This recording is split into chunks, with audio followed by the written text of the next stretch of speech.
It's time to usher in a new year, and the best way to do that is with some SEK basketball action as the Pittsburg High School Purple Dragons, winners of 2 straight, are set to defend home court against their bitter rivals in the Fort Scott Tigers here on your sports headquarters, ESPN 100.7. I'm Mary, welcome to a 2018 calendar year. Alongside Austin Souter with Shelby White back at our KSHQ studio, I'm Cam Molina. Last time out for this Pittsburg High School team, how about 5 games in 8 days? A lot of rigors for Chris Krotz, first-year head girls basketball coach of the Purple Dragons, during that week-and-a-half stretch, but his girls proved very resilient. They went on the road, took on a Chinook club that had some upperclassmen talent, and ultimately prevailed in a double overtime victory, but they made a quick turnaround to come back home and defended home court against the Joplin Eagles, winning that contest very handedly. And now to advance to 2-4 on the season, this team is looking once again to have a bastion-like effect against Pashone Steps Lady Tigers, who are also 2-4 on the season, but a highly talented team, especially with a high-caliber forward in Madison Cook, who last season was an all-league, all-conference performer at that senior position. According to Coach Steps, she can do it all on the floor. So far this season, averaging a double-double. She will be a down low in the front court for Caitlin Kidd and Caden Matlock to lock up tonight for the Purple Dragons. But we will hear more in-depth insight from both Coach Chris Krotz and Pashone Steps for the Lady Tigers in 60 seconds here on your sports headquarters, ESPN 100.7, as we welcome them both for a coach's interview. We will be back with more action here on your home for Purple Dragon Athletics, ESPN 100.7, your sports headquarters. Does your current checking account pay you up to $15 per month? With Common Sense Checking at University Bank, you can earn up to $15 per statement cycle, 10 cents for each swipe after the first 15 swipes. Qualifying is so easy. Simply have one direct deposit or auto payment plus 15 debit card purchases each statement cycle and a $100 opening deposit. Stop by the bank for more information about our Common Sense Checking. Then swipe and save. It's convenience that pays at University Bank. Branch GMB. Member FDIC.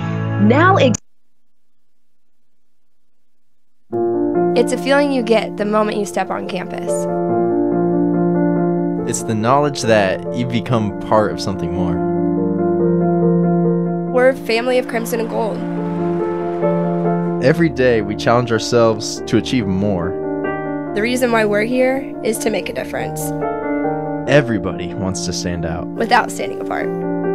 You belong at Pittsburg State University.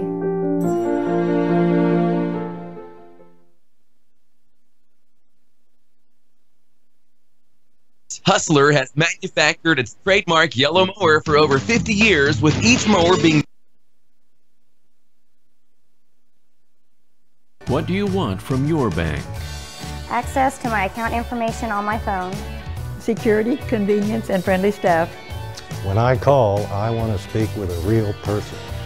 I want it all. Low fees, low loan rates, and high deposit rates. What if there was a place like this in your community? There is. Kansas Teachers Community Credit Union, with locations in Pittsburg, Fort Scott, Independence, and Coffeyville, serving area residents since 1949. Coach, tough time to start at the beginning of the season. You went through some rough patches. First year as the head coach for the Purple Dragons, some younger players, but you guys adapted, you guys evolved. You won 2 of your last 5 games to close out the season. Can you just give me a quick evaluation of how you thought the first quarter of the year went? I think it went well. Like I said, I think we've already, with being a little bit of a younger team, matured and grown. But like I said, just kind of looking back, I wish we were, I feel like we had a couple games early on we could have won, and it'd been nice to get them. But overall, I think we've improved in that first quarter and feeling pretty good. Coach, you have to be feeling pretty good, especially about how you closed out this season, winning 2 straight. You beat Chinook in a double overtime thriller on the road and then come back home, defend home court against Joplin. Can you touch on the maturation of some of your younger players, i.e. Madden Petty and some of the Pinamanis who have really stepped up? Yeah, I just think just getting used to playing varsity basketball. The speed's a little, a little quicker, and the pressure is a little more, and playing in front of a crowd, and just all of that. Just calming the nerves and getting used to making free throws and knocking down easy shots and things like that. And at the same time, executing some plays and stuff. I just feel like they're getting more comfortable and starting to execute and play the way they're capable. And Coach, for your club so far this season, it's about that continual growth, and you've been able to experience that sticking with some of your younger players. Can you touch on how your bench has also increased? Zoe Penamani has given you good minutes, and then when you put Petty into the starting lineup, that meant Sophia went to the bench. So it seems that your reserves are starting to expand. How comfortable do you feel with that second unit? Oh, a little, I'd like to be a little deeper. We're getting there.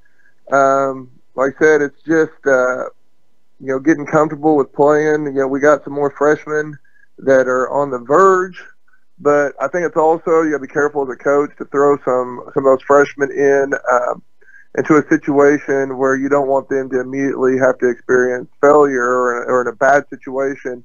It'd be nice if I could get a chance to get some of those freshmen in the right times so they can have some success. And then possibly later on in the year, my depth and my bench could get down to your 9, 10 deep. We'll see if we have a chance for that to happen this year. But yeah, right now we're sitting about 7 or 8 deep. Cam Molina currently talking with Pittsburg High School girls basketball coach Chris Krotz. Coach, I think that second unit really came into play towards the end of the 2017 calendar year, especially that last week and a half. You guys had 5 games in 8 days. Can you touch on the learning experience with the rigors of those 5 games? Yeah, I almost think, like I said, with anything though, when you're playing lots of games, it wears you down. It's tough for preparation, but as for the girls, that's what they want to be doing. They want to be playing games, and I think it just gives them a chance to just play and learn and grow. And that's like, I'm kind of glad we're here. We're past the holiday season now. We're past the start of the year and Thanksgiving and all that. And it's time now where we just are going to get to play a bunch of games. Practices start, winding down and getting a little shorter, and we're going to start just getting to play. And like I said, I think that's good for the girls and good for growth and all that. And, I said the bench and everything's going to really come into play, and hopefully we can expand it, like I said, beyond 7 or 8. Maybe we can even get down to 9 or 10 girls playing at some point.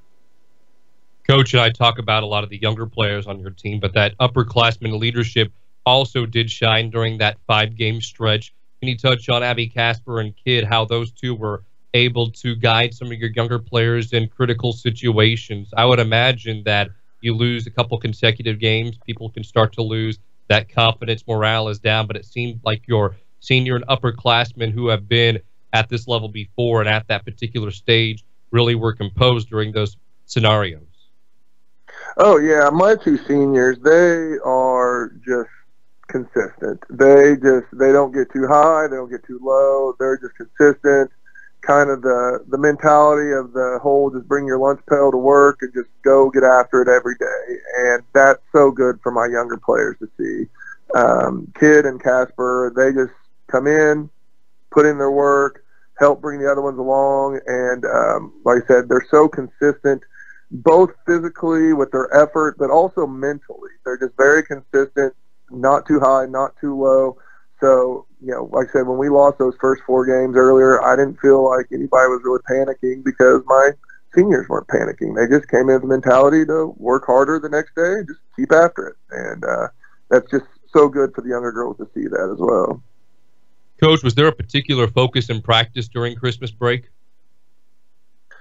Yeah, our focus, and that's going to be throughout the whole year, has just been, our defense. And that's especially, we really focused our half-court defense during this time off, just really cleaning things up and just building a mentality on a defense that, nothing's easy, no mental breakdowns, and just give up nothing easy, and just really make teams work. And the more that we can do that, that helps and leaks over into our offense. And not that we neglected the offense, but man, we really worked hard on our defense over the time off here.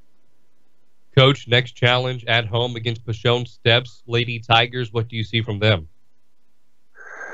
It's gonna be tough. It's gonna be tough. Athletic group. They're pretty deep. and they run good offense, play good defense, and we're going to have to be ready to play. They bring a lot of energy. We're going to have to match or exceed their energy and be ready to go.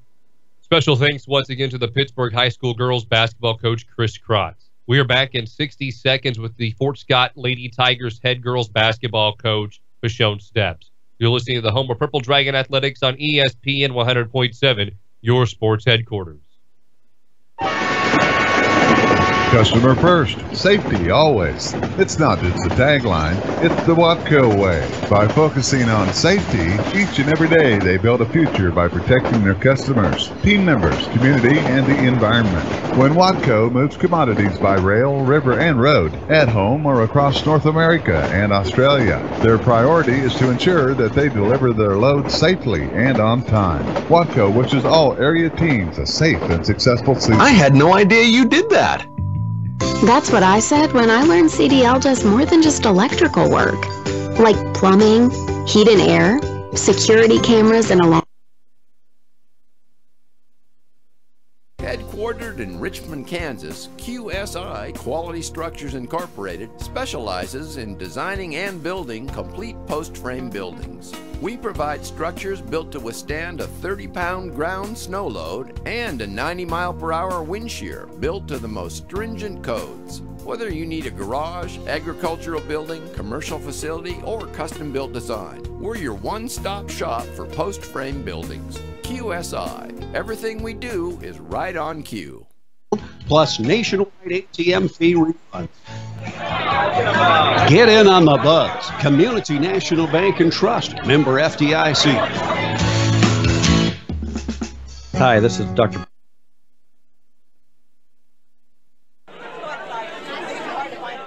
What's the buzz around Community National Bank and Trust? They're talking mobile banking, instant issue debit cards, rewards checking and credit cards, and let's not forget e-power checking, paying better than CD-like rates on a checking account, plus nationwide ATM fee refunds.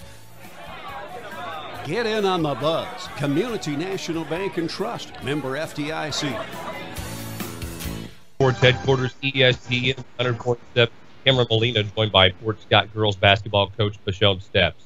Coach, your club 2-4 on the season. However, several of those losses were by 4 points or less. Can you touch on your girls' ability to stay competitive throughout games this season? Yeah, as you touched on just a second ago, we are 2-4, but I'm encouraged by our process and the strides that we've made. We opened up the season in a very tough tournament in Willard, Missouri, where we're playing 2 Arkansas teams. Plus Willard. So we learned a lot about ourselves over that weekend. It didn't go quite how we wanted, but I thought we played well. 2 of our losses were, by 5 points or less. So even though we came out 0-3, I think we learned about ourselves and grew as a team. It helped us springboard us when we got back into getting 2 wins against Chanute and Columbus. And then right before break, we lost a tough one by 8 points against Lafayette County, who's probably the top 5 team in the state, I believe, and they're the #1 team in the SEK, led by a great player in Tristan Gegg. But I was encouraged by how we played against them. I thought it went back and forth, and I thought we played well. We just kind of came up short at the end. Coach, you mentioned how you're encouraged by your girls' performance. Do they also feel confident following those games despite them being losses? Yeah, I'm very fortunate to have a great group of young ladies. We have a senior, junior-dominated team. I have 5 seniors who provide great leadership for us and have been through the war, so they know what's expected of them. And so they keep us even-keeled, and we never get too high, after a win or too low after a loss. Because of our great leadership, I think that's going to bode well for us down the line as the season progresses. Coach, and you touched on your upperclassman latent team, Madison Cook, your starting forward, kind of a do-it-all player, a pivot, a point, even down low in the post. She was all-league last season, averaging 20 points per game, 10 rebounds, a double-double per game. Can you touch on her ability to help facilitate the offense and her ability to calm the team? But in addition, can you touch on how a lot of the senior players and some of the junior players, your upperclassmen, have helped nurture and help mature some of your younger players? Yeah, our senior girls have been through it. They got a chance to play a lot of varsity from their freshman year on up. So that has helped us quite a bit. We're led by Madison Cook, who's averaging 20 points and 10 rebounds a game. She was first team all-conference last year. Was an all-state player, signed at Central Missouri in the early signing period. She can kind of do it all. She's a 5'11". She's just a good player. She doesn't really have a position per se, but she can play 1 through 5. She gets us going. She sets the tone for us. Then we also have Skylar Brown, who's a point guard, who's averaging about 10 points a game, about 3 assists a game. So between those two, they get us going.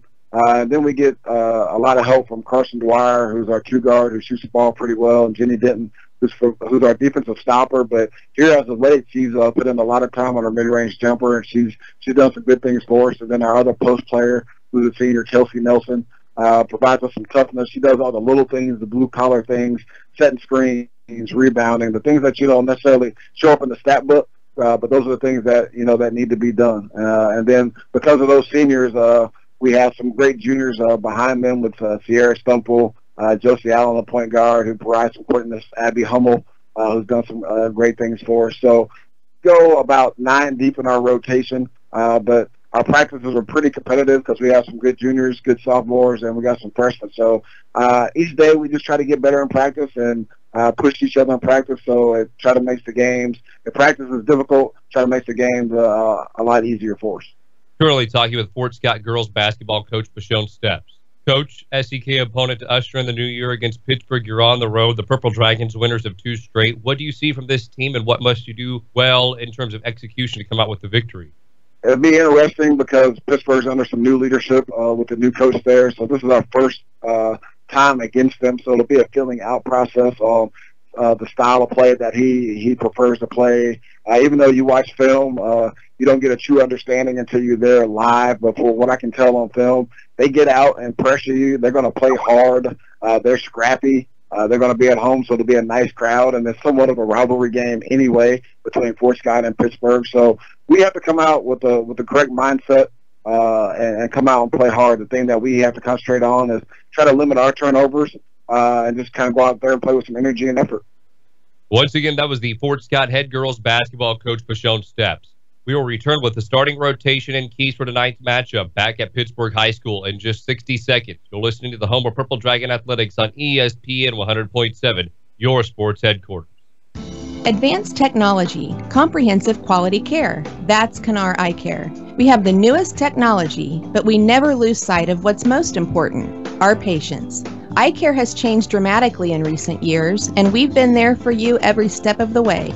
At Kanar Eye Care, patients spend time with doctors. Total eye care from contact lenses, including bifocal contacts, treatment of disease, and surgical co-management. Kanar Eye Care, the clear choice. Find them fast in names and numbers. Are you tired of all those confusing checking account options? The Kansas Teachers Community Credit Union makes your choice simple. We only have one option. Our checking account has no monthly fees, and if you maintain a $2,000 minimum balance, we pay you interest. Get the Credit Union Advantage at 416 North Broadway or call 620-231-5719 for more information. Deposits are federally insured by NCUA up to $250,000. If you are injured in an accident or on the job, it is vitally important that you hire the right attorney. Before choosing an attorney, you should make sure they have the resources to fight large corporations or insurance companies. Your attorney should have extensive trial court experience and a track record of success. The Spigarelli Law Firm, with offices in Pittsburgh and Coffeyville, has the experience, resources, and reputation to provide the quality representation your claim deserves. Fred Spigarelli has received the top rating from his peers with the Martindale-Hubbell Independent Rating System. His firm has the resources to hire the experts and physicians needed to properly present your claim. The Spigarelli Law Firm has successfully tried cases for over 40 years and taken numerous cases all the way to the Supreme Court. Call the Spigarelli Law Firm today at 877-409-7931 or visit their website at spigarelli-law.com. You can also find them fast in names and numbers. Be sure to get reliable information when you choose an attorney to represent you. Stream this online at ESPN1007.com. And everybody, welcome back to Pittsburg High School. Alongside Austin Souter with Shelby White back at our KSHQ studio, I'm Cam Molina. 39 seconds away from tip-off. Let's go ahead and meet the starting lineups for tonight's matchup between the Pittsburg High School Purple Dragons, coached by first-year head coach Chris Krotz, as well as the Fort Scott Lady Tigers, coached by fourth-year head coach Impashone Stebbs. We will begin with the visiting Tigers. Skylar Brown will lead off in the backcourt. Her backcourt mate and Jenny Denton. In addition, Carson Dwyer, Madison Cook, the senior at 6 feet tall. She will be a load inside between both Caden Matlock and Caitlin Kidd to handle tonight. She's averaging a double-double, 20 points, 10 rebounds per contest, and then Kinsey Whitehead also in the low post. And as for the Purple Dragons, it will be Caden Matlock with Caitlin Kidd. Sophia Penamani getting the nod to start tonight over Riley Johnson, the sophomore guard. Abby Casper and Madden Petty will round out the backcourt of action. We are about to go through the national anthem, so we will step aside for 2 minutes and bring you back some more insight ahead of tonight's matchup, and then we will get right into the action, begin the 2018 year. You listen to Home of Purple Dragon Athletics on ESPN 100.7, your sports headquarters. When the lights come up on Friday and Saturday nights at high schools and colleges across the region, it's often on a field built by Crossland Construction. Many Crossland employees played on those fields and were educated in the schools that are thriving parts of our communities today. Crossland is a proud supporter of area athletics and urges you to be a part of your local school community. Many of the athletes playing today may help Crossland build across our region in the future. Check out career opportunities at crossland.com. Crossland Construction, build you. No one wants to file for bankruptcy, but a wage garnishment can make it hard to pay the rent, pay the pharmacy, or even feed the family. Bankruptcy can be a viable option to help families cope with unfortunate and unforeseen financial hardship. Call Steve Stockert at Wilbert & Towner, 620-231-5620 for a consultation to find out if bankruptcy is the right choice for you and your family.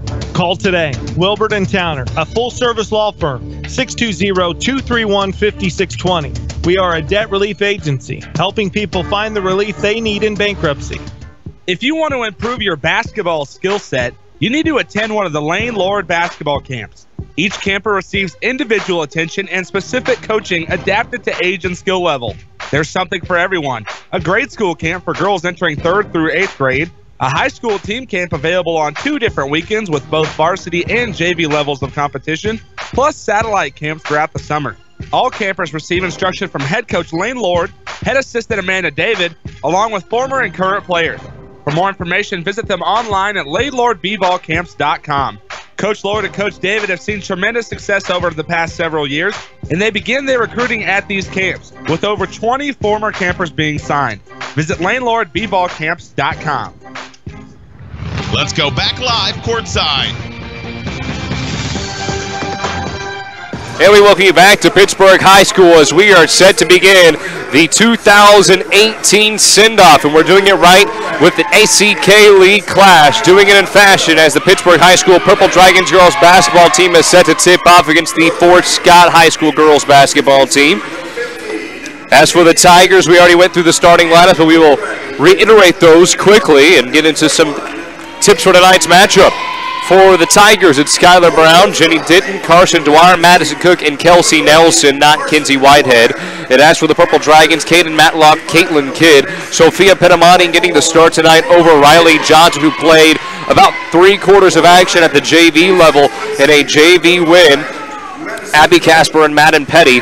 How about Madden Petty, the freshman? She was inserted into the starting lineup following her terrific streak of scoring and composed play. She was averaging 15 points per contest heading into the Walnut Grove matchup, and since then she's been a varsity regular. Last 2 games against Chanute and Joplin, she's been averaging 24 points per game. She dropped a career-high 31 against the Chanute Blue Comets in what was a double overtime thriller.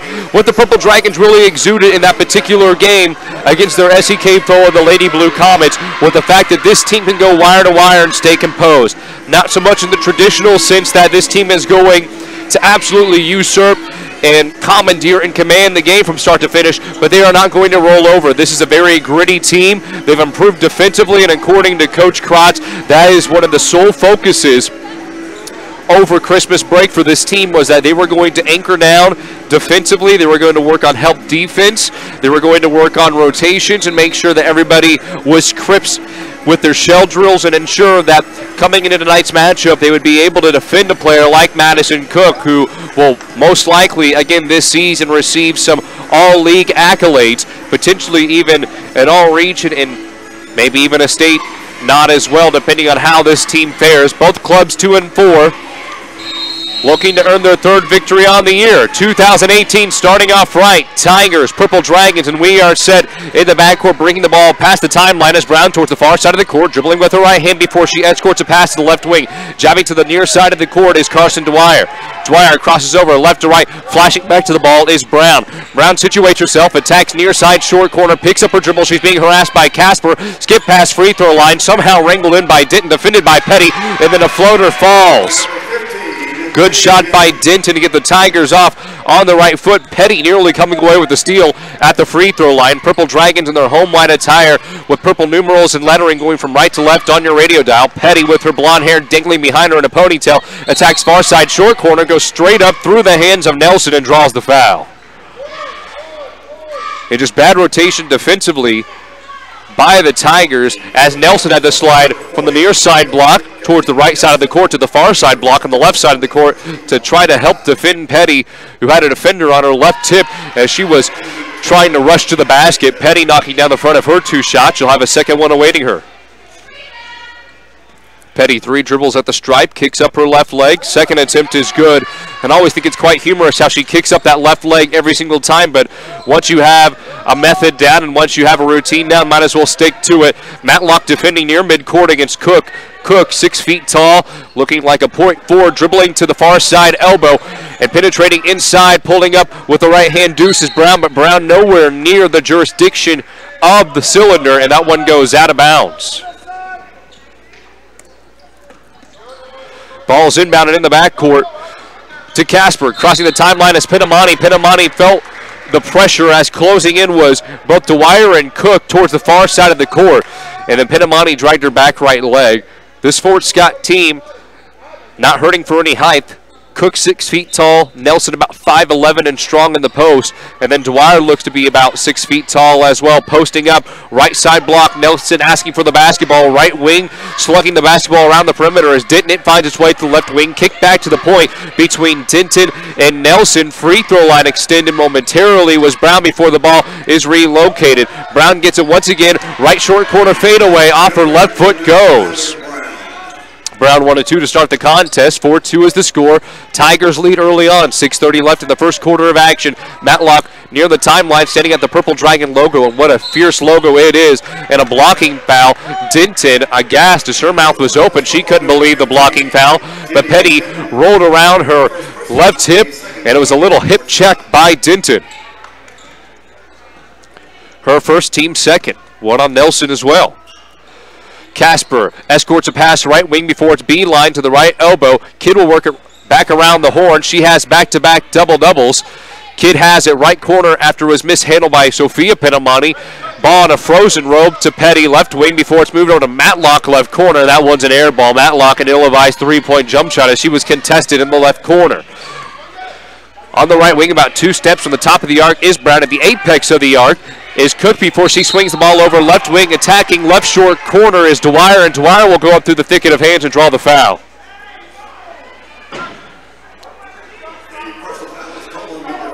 And that one is on Sophia Pinamani, her first, team's first, and that will place Carson Dwyer at the free throw line. Dwyer, a 5'11" senior. She sets her right elbow near her right knee and flicks straight up. The ball will shirk off the left side of the orange. That one is incomplete. Dwyer awaiting her second opportunity. She spins the leather in her hands, situates it. Ball is held awkwardly, but it does fork through. Matlock inbounds from the near side baseline. She has Casper. Cladded in white and purple, finds Sophia Pinamani, right wing before the ball is jarred loose, poked up in the air and stolen by Denton. Denton hits the hardwood. Casper dives on the floor as well. The scrum results in a jump ball. It will be Purple Dragon basketball. And the Dragons, this has been a chronic issue throughout the first 6 games of the year. Once that full court press is initiated or integrated into any coach's game plan, it gives the Dragons fits. 2-3 zone shown by Coach Steps' team. Ball poked away by Brown. She nearly came away with the steal. Petty's able to recover, but as she did, her left foot touched the near sideline. It's out of bounds. Fort Scott basketball. 2-3 zone extended, and at the point, Brown and Denton not afraid to get into the grill of Petty and Casper, who were trying to get the offense rolling. Cook past the timeline as she passes the prime meridian. She'll shuck a pass over to the apex of the arc. Jabbing left is Dwyer. Triple threat, holsters the ball to the right hip. Nelson delivers a frozen rope pass. Right block. Cook spins, and she is slapped on the right elbow by Casper. She tried to go with the fall-away right-hand hook shot. And that is Casper's first, the team's second. Riley Johnson set to check in for the Purple Dragons. She's kneeling in front of the Purple scores table. First offering by Cook, a high arcing free throw goes. Cook set to attempt the team's 3rd and 4th free throws on the early evening here in 2018, 5th of January. Sophia Penamani subs out in favor of Johnson. Second opportunity by Cook. That one is no good. The team 2 of 4 to start from the line. It goes out of bounds. It will be a near side baseline inbound to the left of the goal. Casper gets it in the backcourt. She wants to clear it out. She nearly attacked in between what was a 1-2-1 zone press. Bounce pass by Johnson and a turnover. An excellent read by Cook. Purloining the ball. Transition trifecta by Cook. That was a rush shot. The hair trigger 3 does not go by Cook. Tracked down by Brown. Her first rebound in the game. And then a 3-point jump shot by Brown. And she had a little bit of separation from the right wing. Does not go. This time, ball is grappled by Johnson as she pushes the envelope in transition. Matlock at the point. Bounce pass by Casper to Petty. Deep to about a 15-footer near the right elbow. Does not go. Kid offensive rebound. She's unable to push it through. Rebound by Matlock. That one's no good. Then an offensive rebound is kicked out to Casper. Her mid-range deuce does not go. And the rebound officially settled down by Cook. A lot of effort off the board, but nothing to show for it as Matlock and Kidd able to each get a rebound. And then a toss down right block and a fast tempo offense. Denton tried to permeate inside the lane and was bumped and knocked down to the floor. And I think they're going to call it a travel instead. But now Dwyer is going to the basketball, and it was a block by the Purple Dragons. I was unable to see who the foul was on, but I'm sure I'll get it in a minute from the scores table. Right corner, bounce pass. Dwyer has it. She'll find Brown. Brown will percolate. Right short corner, 2. Just a bit too strong as it cylinders out. Following the saucering out jump shot, Casper with the rebound. She'll stop at the apex, rotate it to Johnson, left wing, skip pass to Matlock, left corner to the top of the key where Casper's at. Attacking right short corner is Petty, and she's blocked towards the right baseline. Foul on the floor, 3rd team foul committed by the Tigers. It's on Dwyer, her first. That'll be her first personal foul. The 3rd team foul on Fort Scott. In the game for Fort Scott, number 33, Ellie Humble. It'll be a far sound baseline inbound.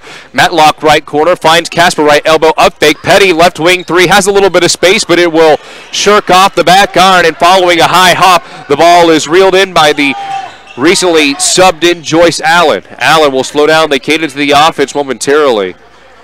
And reverse back out, and Coach Steps wanting to burn a timeout. 3:30 left in the first quarter of action. Tigers lead it 6-2 as Skylar Brown has 2 points. 2 points for Jenny Denton, and then a point apiece for Dwyer and Cook. A 4-point edge for the visiting Tigers. We are back in 30 seconds with your sports headquarters, ESPN 100.7.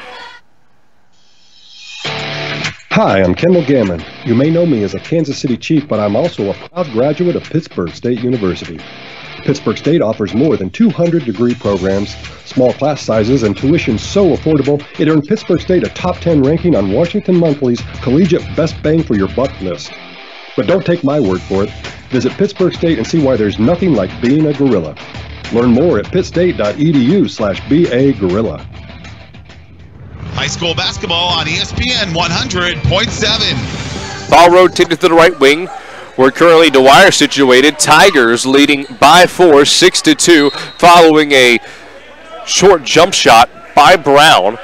that kissed the right side of the orange and then fell down to the ground and then went out of bounds. Last touch by the Purple Dragons. It will be an inbound for the red-cladded Tigers, who traveled 30 minutes south to Pittsburg, Kansas. Inbounding is Brown. Brown scans, prospecting, lobs it in, reeling in the basketball over the top of the defense is Abby Humble. Humble, right block, kicks it out to Brown, right short corner. She is unable to convert.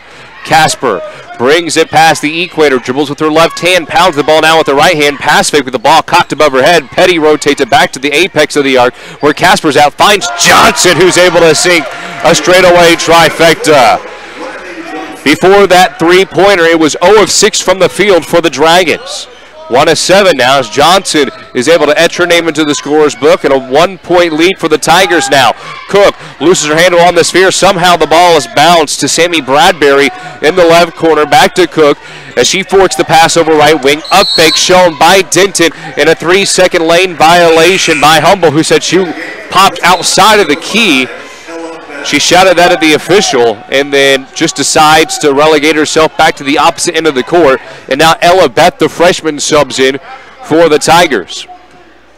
Matlock will inbound a one-hopper to Casper in the backcourt. She will cross the free throw line on the back end and now enters the front court of play before kicking the ball right wing. Skip pass from Petty to Matlock. Another bounce pass left corner. Casper scans, continues to look.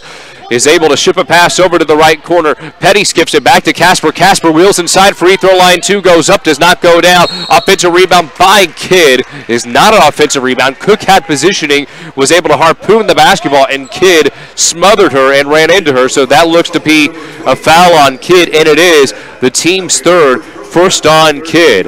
And Cook is also awarded the rebound. Baseball pass wide open is Bradbury. She's able to reel the basketball in following a beautiful pass from Cook, the strong arm. Bradbury does not convert, and then Johnson gets tied up with Bradbury battling for the sphere. Bradbury goes out of bounds. It will be Purple Dragon basketball. 6-5 is the score. Tigers leading it by 1. 2:15 left in the first quarter of play. Kidd will sub out. Coming in will be Zoe Pinamani for the first time tonight. Petty will find Pinamani near side short corner, and then it's a travel. So both Pinamani's traveling in this contest, one each thus far with 2:09 left in the first quarter of play, a 1-point lead for the Tigers. Zoe Pinamani, straight up defense against the inbounding Humble. Humble will get it into the backcourt, while Cook will handle. Cook wearing a Nike headband to keep her flowing hair out of her face. She'll dribble with her left hand.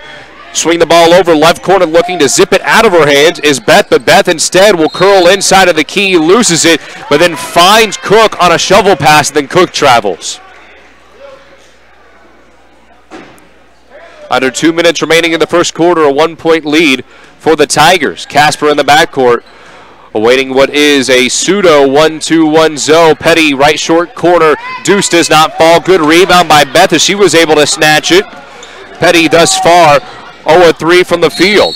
In transition is Bradbury, and there's a foul, I believe, by Petty. It is on Petty. The team's fourth, and it is on the floor. 1:39 remaining in the first quarter of play. Humble, Denton sub out. Dwyer subs back in, as does Brown. Dwyer inbounding, left side of the hoop, scans, finds Bradbury, pokes it away. Last touch by Petty, who looked like Darrell Rivas in coverage. Flashback to his old New York Jet days, now with the Kansas City Chiefs. I think Mitch Holtis would have had a much more enthusiastic say about a deflection like that. Casper defending Brown, near side corner. Picking up the ball on the near side wing is Brown. She tosses it right to Matlock with the $1:30 left in the first. Petty transition, hoists up a shot, and it's a charge. Good take by Bradbury. She was stoic outside of what would have been the restricted zone, and Petty thumped her. Petty now has 2, and the team's leading scorer will most likely be sent to the bench as Sophia Pinamani will sub in. And Petty, who is not even looking at Sophia Pinamani, will now sub up. I don't think Petty's too pleased about being taken out, but she has 2 fouls. 1:28 left in the first. Her team trailing by 1. Cook streaks to the basketball, will situate in the left corner, receive the inbound pass from Brown. It was a chin-high pass. Matlock defending at midcourt. The good thing about Matlock against Cook is that she is very mobile and very dexterous in the open court. Penamani defending out against Bradbury on the perimeter. Beth rotates the ball back to the apex of the key. Brown picks up her dribble near side elbow. Beth trifecta up, does not go down. Rebound by Sophia Penamani. Backcourt is cleared out by Casper. Beth missing her second shot of the night. Right wing Johnson moves to the left elbow. Bounce pass to Sophia Penamani. Right wing bounce pass back to the right corner where Sophia Penamani is at, following the reciprocating pass to Johnson. Casper gets it at the point, finds Johnson. A good fireball pass down low in the post to Matlock, but she is unable to convert. She was about 2 steps away from underneath the basket and was just unable to convert. Brown tries to wheel inside. Beautiful spin move at the free throw line. Hoists up a right-handed shot. No go. Rebounded by Bradbury, but Bradbury loses it. Bradbury does recover now. Zoe Penamani was right in her grill. Speaking of right in the grill, harassing Brown is Casper, putting a right elbow into the belly of Brown as she will set a ball screen right elbow. Cook will find Dwyer. Right wing is Brown. 12 seconds left on the clock. A 1-point lead for the Tiger. Cook backside. Beautiful post feed, and Cook is able to capitalize. And a timeout by the officials as the ball, I think, was kicked at the end of the play unintentionally. It's a 3-point edge for the Tigers. 5.4 seconds remaining in the first. And now another whistle. Kidd subs in. Zoe Penamani will slide up. And I don't know who subbed out. No one subbed out yet, and now Matlock will sub out. Zoe Penamani tosses the basketball away. Bradbury was right there and swatted it. It will remain Purple Dragon basketball. It will be a far side inbound for Dwyer and company with 4.5 seconds remaining. And it appeared that it was last touched by the Purple Dragons. 3-point lead for the Tigers, a chance to extend it with 4.5 seconds left. Dwyer needs to get it in. Finds Beth, 3 seconds left. Back to Dwyer. Brown picks it up. Cook, fade away, right hand, hook shot, no. So after 1 quarter of action, Madison Cook and the Tigers lead it on the road 8-5 in what is already an offensive-minded SEK clash of 2 perennial powers. And we will be back in 30 seconds with your sports headquarters, ESPN 100.7 for the second quarter of play. At Lindbergh Pharmacy, we care about your health. From a qualified and caring staff to services like our Time My Meds and MedPack programs, Lindbergh Pharmacy provides personalized service you can count on. Refill prescriptions online at lindberghpharmacy.com or on your smartphone with our free Lindbergh Pharmacy mobile app. You can also sign up for our Text Alert program and we'll text or email you when your prescription is ready. Can't make it to us? We'll deliver your medications right to your door. Lindbergh Pharmacy, now 2 locations to serve you. Stream this online at ESPN1007.com. Special thanks to Austin Souter, who was working the camera tonight for our live stream. If you want to check out all that action, make sure to check out ESPN100.7.com to watch all of Pittsburg High School girls and boys basketball action tonight. They are at home against the Fort Scott Tigers in the Southeast Kansas League matchup. After 1 quarter of play, Chris Krotz's girls trail by 3, 8-5. Shelby White doing a terrific job back at our KSHQ studio. Cam Molina with you. 3 points for Madison Cook for the Tigers thus far, as Abby Casper, who has 1 foul in the ball game, brings it past the timeline for the Dragons. 2-3 zone extended, still shown by the Tigers, and another turnover. Johnson stared down and past the kid, and it was purloined away. Transition 3 by Cook. High arcing trifecta, takes a very high hop off the back iron, but it's tracked down by Dwyer.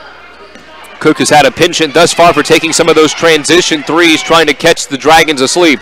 Dwyer at the point, shakes off a Cook high ball screen. It was set to the left of Sophia Penamani. Abby Casper hedges on Dwyer. She picks up her dribble. Good defense by Kidd, who was able to recover. Cook up and under move, takes 2 steps, scoops it up. Right underhand ice cream scoop shot does not go.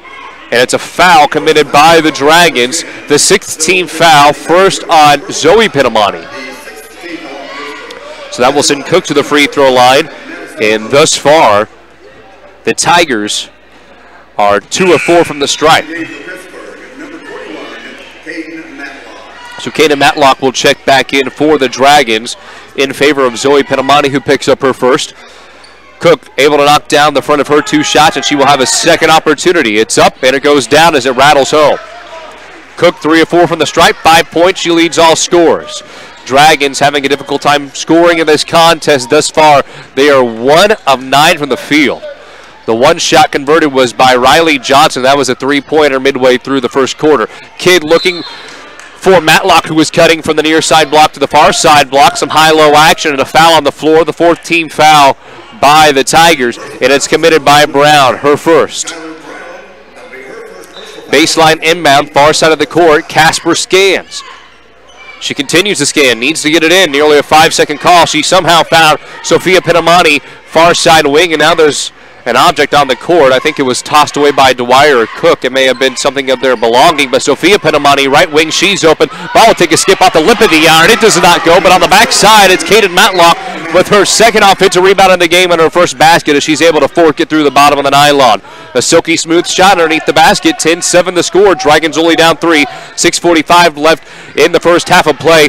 In transition, Beth, near side corner trifecta goes up but does not go down. Rebounded by the Dragons. On the break is Matlock. She'll pump the brakes. Finds Casper. Right back to Matlock. High-low action Kidd. And an awkward shot as she had to fork a shot over the top of Cooks' head with her right hand and fell away from the basket. But she was able to convert. 10-9 the score. 1-point ball game. Dragons trail at home. Backside again. A wide open recipient in Nelson. She is unable to knock down the 2-foot shot. But on the backside, it's Cook with the offensive board, and she fouled on her way up. So now Kidd has 2 fouls. So probably the 2 most crucial pieces for the Dragons are in foul trouble in the first half of play.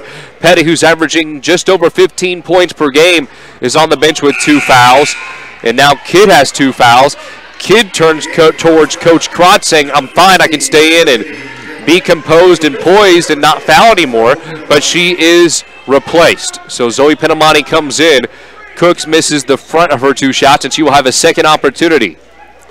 On the back 6, good. 4-6 from the stripe. The Tigers 5 of 8 from the stripe thus far. New substitution. Sierra Stumful will sub in. Stumful will come in for the Tigers. Matlock will pass the mid-court line. Receives a pass from Casper, and she will return the favor by giving it right back to Casper. Matlock receives a pass from Johnson, rotates it back out to Johnson. Casper with a fireball pass over to the left wing. A fastball right back to Casper from Sophia Pinamani. Attacking far side short corner is Riley Johnson, but she walks with it. Riley Johnson has all the talent in the world, but it seems that her feet run first and her mind catches up second. She needs to be able to work on that, and a sophomore guard, you really can't knock her being in a varsity situation like this. It just takes time. High ball screen set on Casper. Casper is able to evade it, defends Brown well, forces her to the near side corner, and Brown travels. No, it's an offensive foul, I beg your pardon. It's on Nelson. That is her second and the team's 5th. Cook is set to check back in. Nelson was giving her a breather, but Nelson will sit the bench. Matlock to inbound, staring down what will be a mid-court trap by the Tigers. Denton awaits with Dwyer. Casper picks up her dribble, skips it over the top of the defense, finds Matlock. Left corner, Sophia Pinamani throws it right into the breadbasket of the open Brown, and it's stolen away by Denton, who scorches the court in transition, misses a floater, but the backside rebound is corralled by Stumful, and she is able to convert. Stumful, 2 points and a rebound. On the opposite end of the court, Johnson skips it back to the top of the key where Casper's at, delivers a chest pass to Johnson, high post. Matlock, left short corner 2 by Zoe Pinamani, silky smooth. That one falls to the nylon with these. 13-11 is the score. Not very much scoring in this contest, a lot of defense, but some crisp offensive play by the Purple Dragons in this second quarter as they have already surmounted their first quarter points, which was 5. They've done 6 in this quarter. Steal by Zoe Pinamani finds Abby Casper, who sets up. Right-hand flip shot goes. Good feed by Zoe Pinamani, an unselfish play. Casper now 1 and 2 from the floor, 2 points and a rebound. 13 all the score, under 4:30 left in the half. Up fake by Denton, right wing. We'll find Stumful near side elbow. At the apex with her white Nikes, what black swishes as Denton rotates it to Brown, and a foul on the near side baseline. Cook was fouled on the floor, and that one may have been on Matlock. 8th team foul committed by the Dragons. So that's Matlock's first. Foul trouble starting to pile up for the Dragons. Tigers could be in the double bonus here before too long as Bradbury subs back in. Cook's free throw good. Cook will be shooting her 7th and 8th free throw attempt of the early evening here inside Pittsburg High School Gymnasium. She's currently 5 of 7, and she will go to 5 of 8 as she misses her second shot. She has 7 points and 2 rebounds. Speaking of rebounds, Casper is able to squeeze it. After the vice grip-like hold by Casper after the rebound, it's Johnson in the front court. She'll rotate it left wing to Casper, and she'll reset the offense, staring down the barrel of what is a 3-2 zone now.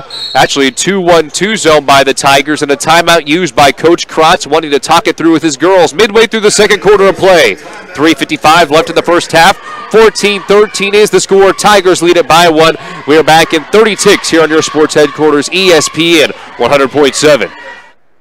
Does your current checking account pay you up to $15 per month? With Common Sense Checking at University Bank, you can earn up to $15 per statement cycle, 10 cents for each swipe after the first 15 swipes. Qualifying is so easy. Simply have one direct deposit or auto payment plus 15 debit card purchases each statement cycle and a $100 opening deposit. Stop by the bank for more information about our Common Sense Checking. Then swipe and save. It's convenience that pays at University Bank. Branch GMB. Member FDIC.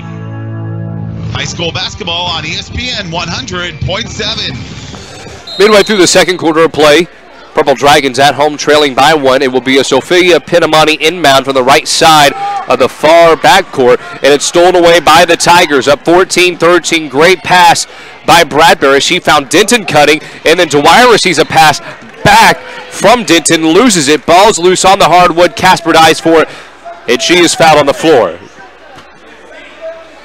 That is Denton's second foul, and the team's 6th. Tigers already in the bonus. Dragons on the precipice of going to the bonus themselves. Johnson, scanning. Picks up the ball above her head. Coach Krotz saying, look for Sophia Pinamani. She's running baseline, trying to force the 2-1-2 zone to stretch out. Casper straightaway trifecta, too strong. Good rebound in the low post by the Tigers.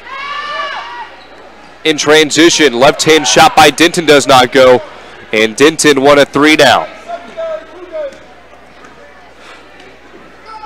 Casper into the front court of play, and as she burns a little bit of rubber into the front court, she finds Johnson left wing. Zoe Pinamani, left block, will bounce past to Matlock. Matlock spins to the right block, and she's fouled on her way to the rim. And it may have been on the floor regardless. Matlock will take a trip to the free throw line, and that is 3 on Denton now. Brown to sub in, as does Beth. Dwyer will sub out, as will Denton. So the Tigers, much like the Purple Dragons, have some foul issues of their own. 2 on Nelson, 3 on Denton for the Dragons, 2 on Petty, and 2 on Kidd. Matlock's 1-and-1 opportunity, no go. Transition 3-point jump shot swirls around, and that one will plop through. It's a 2-point jump shot that falls by Joyce Allen, I beg your pardon. Right block, Zoe Pinamani able to respond. So Pinamani able to score far side block. 16-15 is the score. Dragons trail by 1, 2:30 left in the first half. Brown is able to shrug off Johnson, steps back, unable to have enough room to shoot the 2, but does find Beth. Beth misses the shot. Rebound by Cook. She goes up, draws the contact, +1. Cook with an excellent shot through traffic. 18-15 to score. Tigers up 3, 2:17 left in the first half. And you would take a foul on anyone but Matlock, but that is who it is on. 2 on Matlock, 2 on Kidd, 2 on Petty. Free throw goes. Cook, 10 points, 3 rebounds in the contest. Matlock will go to the bench. Zoe Penamani finds Johnson. Johnson scoops it into the torso of Casper. Casper picks up her dribble, waist-high pass to Johnson. Johnson will zip it over left corner, and an air ball, what looked to be short corner shot by Sophia Penamani. And the rebound is by Allen. Allen following the rebound, works in the low post, and Cook again has been notorious in the low post. She has 12, able to score. Casper oscillates the ball with her right hand, and it's a 6-point lead for the Tigers, their largest of the evening. Kidd fouled at the free throw line in the process of shooting, and on the backside, flying up to contest the shot, was Beth. So Ella Beth picks up her first. Kidd to the stripe, and the Dragons just 2 of 3 from the bar thus far, and from the field they are 6 of 14. That's quite a bit better than the 1 of 9 they started off with, as the first free throw goes for Kidd. Again, she's had a double-double in consecutive games. Stumful will sub out. Brown will come in.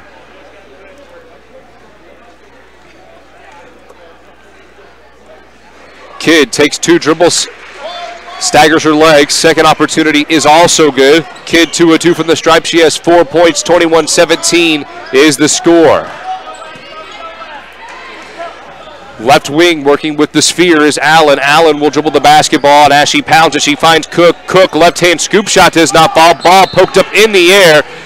Johnson attempted to save it, but good thing she did not get a fingertip on it as it went out of bounds. It will be Purple Dragon basketball and a chance to pull within 1 possession with just under 1:30 left in the half. Left wing, Johnson jab steps towards the near side baseline, and then Sophia Penamani turns it over again. Good read by Cook. She tipped it up in the air and stole it away. Right corner who picked up the dribble was Brown. Left wing with the sphere, dribbling with her right hand is Allen. Allen hands off to Brown with just under a minute remaining, and I mean just under a minute remaining, 59.9 seconds left in the half. Coach Steps will burn a timeout, a 4-point lead for the Tigers, leading on the road against the Dragons, who are seeking their 3rd victory of the year. We are back in 30 seconds with the last 60 seconds of the first half of play. You're listening to the home of Purple Dragon Athletics on ESPN 100.7. I had no idea you did that. That's what I said when I learned CDL does more than just electrical work. Like plumbing, heat and air, security cameras and alarms, generators, solar panels, even signs for my business. CDL really is one company that has a solution for about everything in my home and business. Learn more at cdlsolution.com. Let's go back live courtside. Ball security has been an issue for the Dragons this year, and it's rearing its ugly head as Madison Cook and the Tigers have done a great job purloining the basketball and plundering on several attempts in the low post to swipe the ball away or reading their defenders' eyes. And in turn, they have scored 21 points. They lead by 4, 21-17 over the hometown Dragons with just under a minute remaining in the first half. Cook will have a far side inbound. And the official telling Zoe Penamani she cannot cross the sideline and defend Cook. Cook gets it in near the back court. Beth has it, but Brown receives the pass from Beth. She's immediately double teamed. Beth left block, finds Brown. Brown is able to streak inside. Right elbow pulls up on a deuce, but there's a foul away from the basketball, and it's on Casper, her second. So Casper with 2. 2 on Matlock, 2 on Kidd, 2 on Petty, and Petty has not come in since late first quarter, but she's set to check in now with 47 seconds left, and I think the Dragons want her to stretch the floor a little bit as Brown's first attempt skims off the left side of the orange and then jumps off the right side of the rim. Sophia Penamani subs out. Petty in. Johnson set to box out Brown. Brown takes 3 dribbles. Another dribble, spins the ball in her mitts, flicks off the back iron. Good grappling rebound by Kidd. Brown 0-2 and a chance to counterattack for the Dragons. Left wing, Petty, 39 seconds left. Beth had a hand on the sphere, and then a bounce pass to Casper from Johnson, and it appeared to be a timeout used by the Dragons. 37 seconds left of the first half. A 4-point lead for the Dragons. We will keep it here on your sports headquarters, ESPN 100.7. A quick recap. Special shout out to Austin Souter filling in on short notice tonight on our camera for our live stream. You can check that out at ESPN100.7.com. Shelby White back at our KSHQ studio. Cam Molina with you. First quarter of play, only 13 combined points. It was an 8-5 lead for the Tigers, but they've done a great job scoring in this second quarter, putting up 13. The Dragons have posted 12. And thusly, PHS at home trailing by 4. But they've had flashes of brilliance. It's just offensively cannot seem to get anything clicking from the field. They are 6 of 14, not a bad mark. Marginally better from the 1 of 9 that they started off with. Petty, left wing extended, finds Casper. Casper about 4 steps away from the top of the arc. And then she will streak, right wing. Reverses it back to Zoe Penamani. Right corner is Casper. Casper receives it. She'll wheel inside of the key. Picks up her dribble. Spins around. Zoe Penamani right open. Right corner. Skims off the left side of the orange. And a rebound by Brown. Brown marches in transition. Stampeding to the right short corner is Allen. But Allen goes right into the chest of Kidd. Good defense. 5 ticks left. Casper has it. Mid-court. She'll have to hoist it up. She does. And that one off the right side of the rim. But it does kiss the orange. Regardless, at intermission, 21-17, and we have a nail biter, I beg your pardon, as well as a tight game inside the confines of Pittsburg High School. The Dragons down 4 at break, but a chance to parry in the third quarter of play.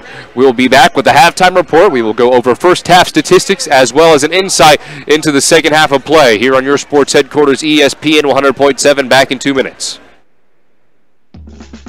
Hi, this is Dr. Brent Cousins with SEK Urgent Care. When you're sick, it's a feeling you get the moment you step on campus. It's the knowledge that you become part of something more.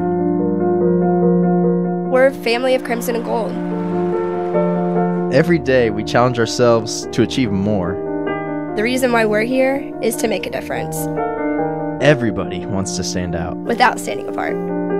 You belong at Pittsburg State University.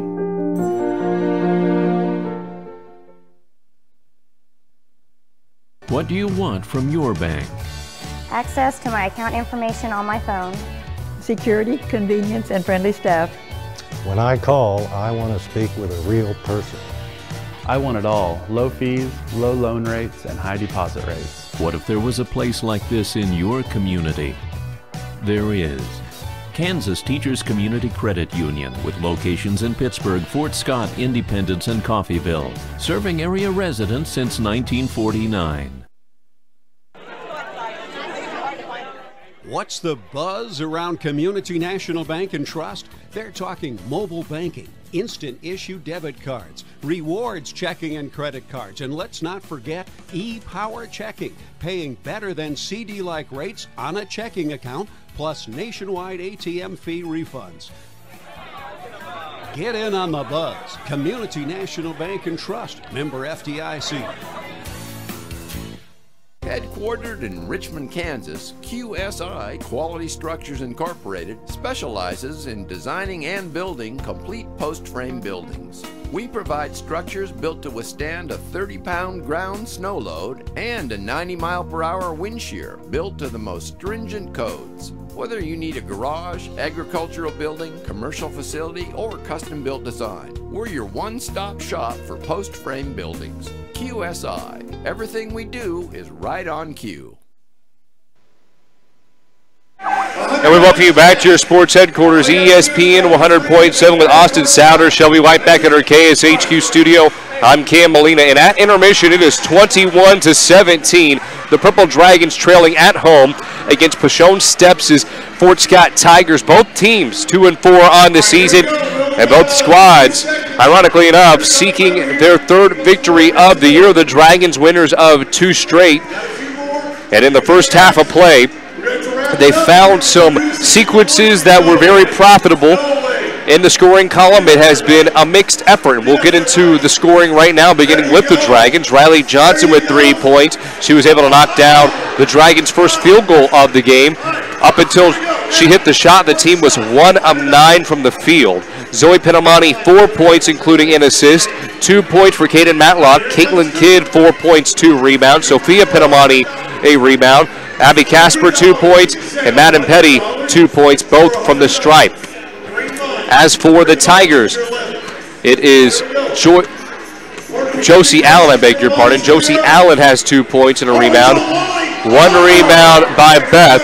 2 points for Brown, including 2 rebounds. 2 points for Denton. She has 3 fouls.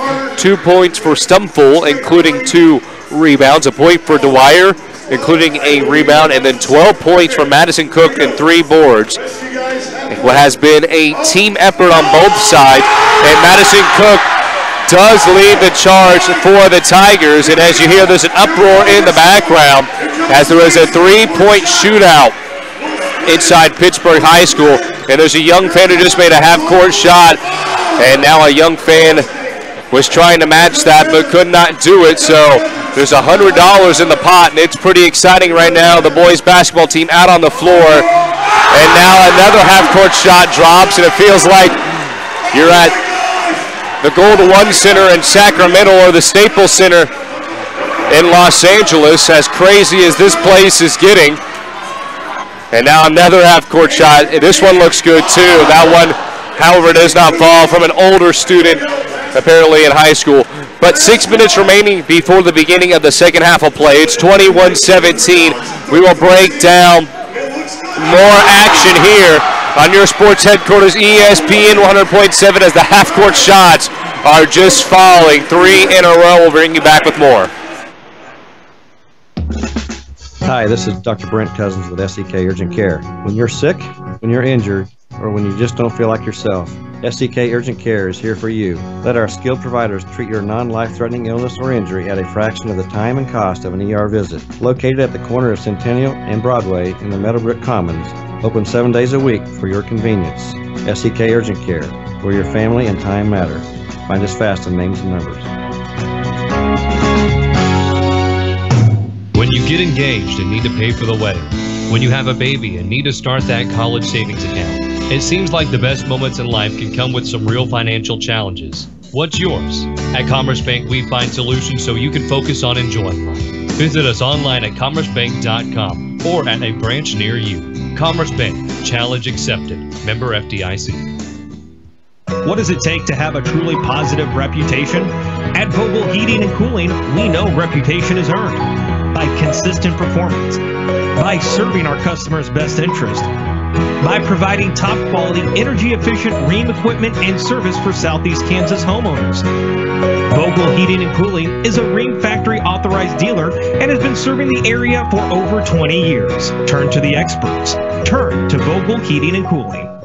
Bittner Motors is proud to announce that it is now Pittsburgh's new dealer for the Hustler line of zero-turn lawnmowers. Hustler has manufactured its trademark yellow mower for over 50 years, with each mower being built right here in the U.S. Hustler combines the innovative American spirit with a do-it-right work ethic to produce the best line of zero-turn mowers on the market. Call Mike Bittner at 620-232-1530 or stop by today at 1018 North Broadway in Pittsburgh to check out the Hustler line of zero-turn mowers. Hustler Mowers, made in America at Bittner Motors, Pittsburgh. High school basketball on ESPN 100.7. We welcome you back to your sports headquarters, ESPN 100.7, whether you are listening on the dial or on our live stream alongside Austin Souder. With Shelby White back in her KSHQ studio, I'm Cam Molina. Just under 4 minutes remaining before the second half of play. Dragons at home seeking their third victory against the Tigers, trail by 4, 21-17. We went over the first half scoring. As for the insight into this matchup, beginning with the Purple Dragons, their worst enemy is themselves. It has been untimely turnovers that has done this team in and time out. The full court presses that this team has faced has really been their undoing.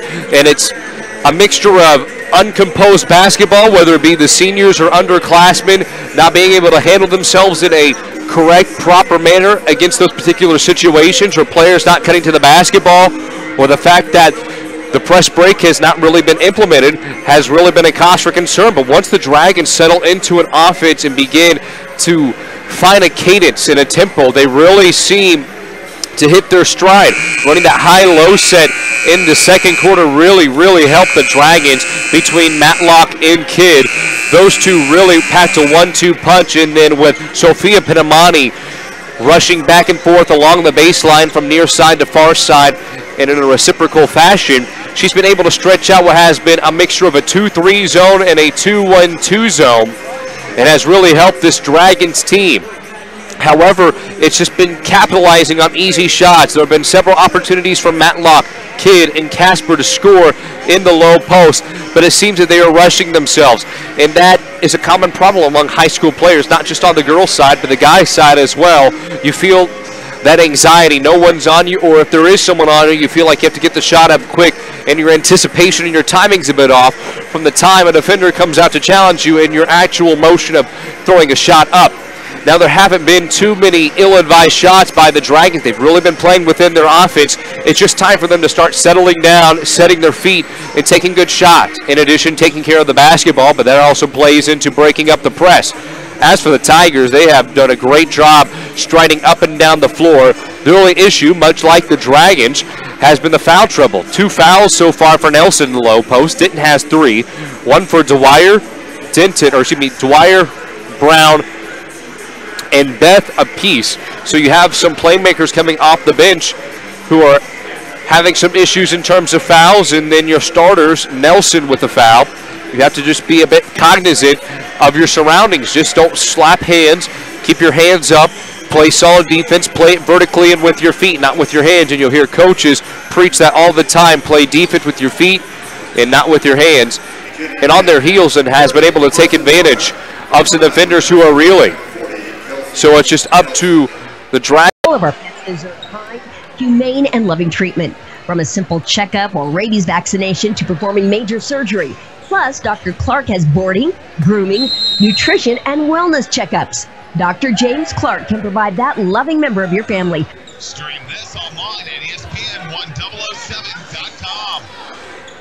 Pardon me, interruptions. We're having some technical difficulties, but we are back inside Pittsburg High School. Back-to-back baskets by the Tigers as Cook scores. We begin the third quarter of play, 6:44 remaining in the third quarter of play, and an 8-point edge for the Tigers, 25-17.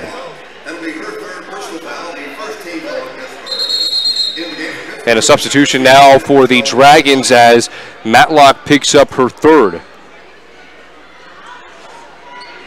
Zoe Pinamani will come in.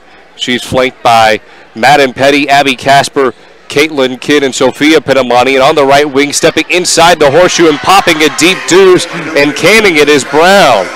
So Brown now 2 of 3 from the field. It is 27-17 and the first double-digit lead of the night. Petty, left wing, left short corner, Zoe Pinamani, and beautiful ball movement by the Dragons, wasting no time responding. A good parry by Coach Chris Krotz and company. Cook past the timeline. She's in the horseshoe already. Inside the double circle is Brown. Brown will reverse. Brown bounce pass. A wraparound bounce pass to Cook. Left wing 3 by Denton. Way too strong as it punched the window. And now air ball chance raining down from the student section inside Pittsburg High School. At the point, Zoe Pinamani skips it left wing. Beautiful split move by Madden Petty. She goes up in the air, draws contact off the window and one. That was a Madden Petty-esque play. Vintage move by the freshman. And the third foul on Kelsey Nelson. But Petty was able to split 2 defenders on the far side wing, gets inside the key and flips it up for a foul +1. Her free throw good. That was Petty's first field goal made of the night.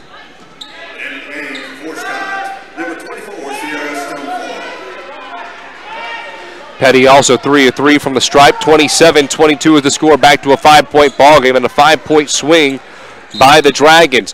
Dwyer to inbound, near side of the court. Tigers going from right to left on your radio dial. Cook in the backcourt, skips it to the front court. Denton about 3 steps away from the top of the arc, skips it to a cutting Dwyer. Right short corner is Stumful, and Stumful a blatant walk. And she looked like Marshawn Lynch walking with the basketball, except her beast mode was dialed from high to medium. 27-22 the score. 5:40, I beg your pardon, left in the third. Casper cocks the ball above her head, delivers a fluttering pass to the kid, high post, and then is fouled as she attacks towards the right side of the circle. And it's a foul on Denton, her fourth. So 4 on Denton, 3 on Kinsey. And that, in my mind, trumps the Dragons' foul trouble. 2 on Petty, 2 on Casper, 3 on Matlock, 2 on Kidd. Abby Casper following an inbound, catches the ball, right elbow, darts inside, and she's fouling her way to the hoop. 5:30 left in the third, and the Dragons will take a trip to the free throw line. Stumful picks up her first. And Coach Krotz wanting to use a timeout, 60 seconds, and I beg your pardon, it is Coach Steps who is wanting to use the timeout. A 60-second timeout and a 5-point lead for the Tigers on the road. 5:30 left in the third. We are back in 30 seconds with your home of Purple Dragon Athletics, ESPN 100.7. At Lindbergh Pharmacy, we care about your health.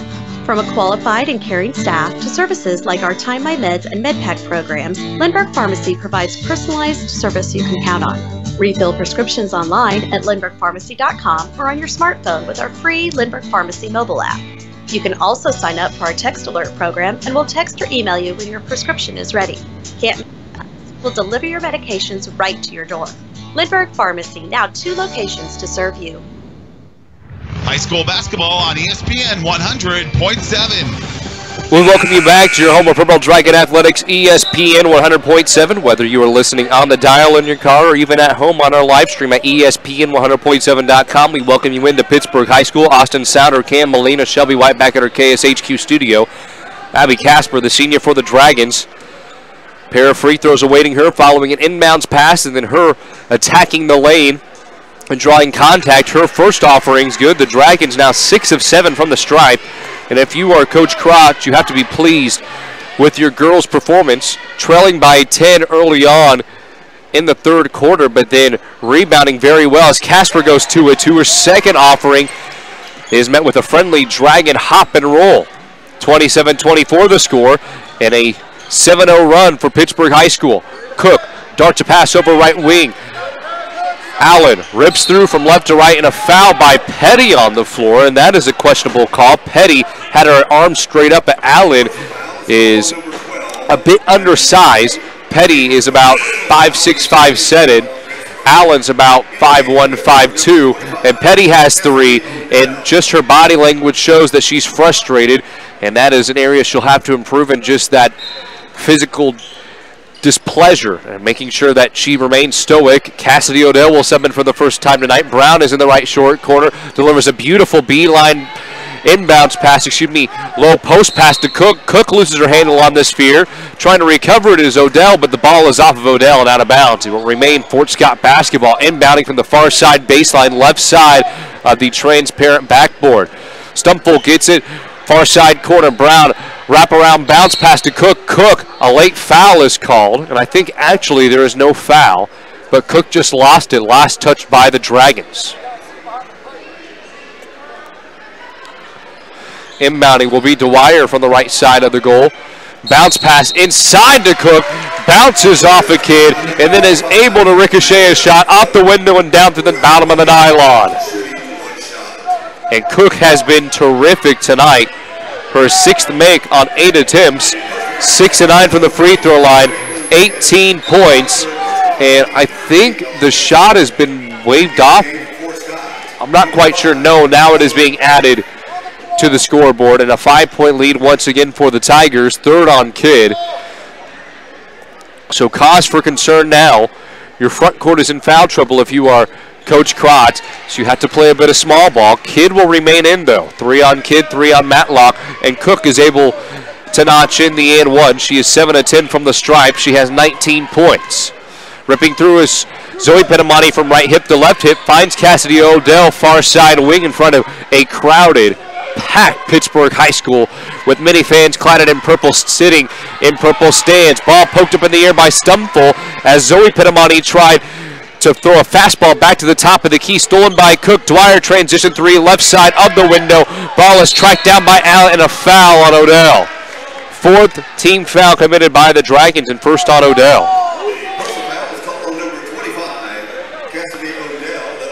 Long shots, long rebounds. Allen understood that, and Coach Krotz turns towards his bench, and really nobody paying attention, saying box out, get a body on someone. It's a foul on the floor. Dwyer inbounds. Beth, left wing, about 3 steps away from the top of the arc as she maneuvers towards the right side. Navigates a pass left corner. Dwyer's 3-0. Cook with the offensive rebound and is fouled on her way up. Now it's a question of, is it on Zoe Pitamani or Kidd? And it will be on Kidd, a huge foul, her 4th.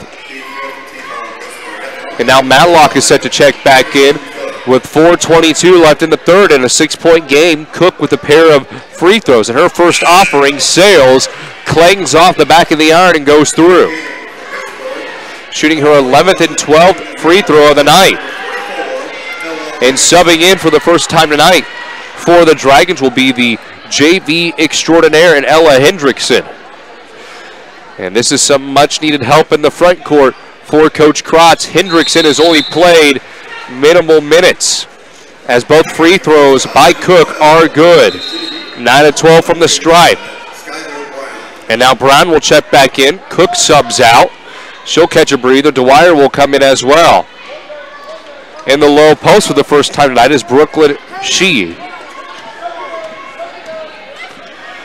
Past the timeline, Casper, she rotates the ball to Matlock, who cuts through. She curls inside the double circles. Ball rotated, Sophia Pitamani finds Hendrickson. Hendrickson goes up. She is unable to knock it down, and then the freshman on the backside tries to come up with her own rebound, but it is Matlock who comes up with it. She goes up through the thicket of Tiger paws and is fouled. That is the second on Stumfold. So Matlock and company now with a bit of ground to make up. They once trailed by 10, now down 8. They went on a 7-0 run midway through the third, or actually with about 5:30 left in the third. And Matlock's first free throw is good, back to a 7-point contest. Matlock ready to shoot her third free throw, I beg your pardon. Her knees fairly close together, 3 dribbles. Her second offering no good, and then Odell had a hand on the offensive rebound, lost it. However, I think it was last touched by the Tigers. It was, and it will be a Purple Dragon inbound from the near side baseline. Casper slaps the leather hard, scans, looks for Hendrickson in a inbounds play. Midway through the third, a 7-point lead for the Tigers, 32-25. Right corner, Allen loses it off the shoe of Casper, and it will remain with the Tigers. Far side baseline inbound. It's Brown. She prospects. Cross screen set. She asks for the basketball. She does not receive it. Allen, right corner. And Allen's hit in the face. She just stops. All play stop. No whistle, though. Beth has it about 3 steps away from the top of the arc. As she looks from the crown of the arc, she's able to navigate away from Henderson, who came to help. Then Sophia Pitamani switches off on her, and then a good move by Beth to get Sophia Pitamani on her hip, and she's fouled.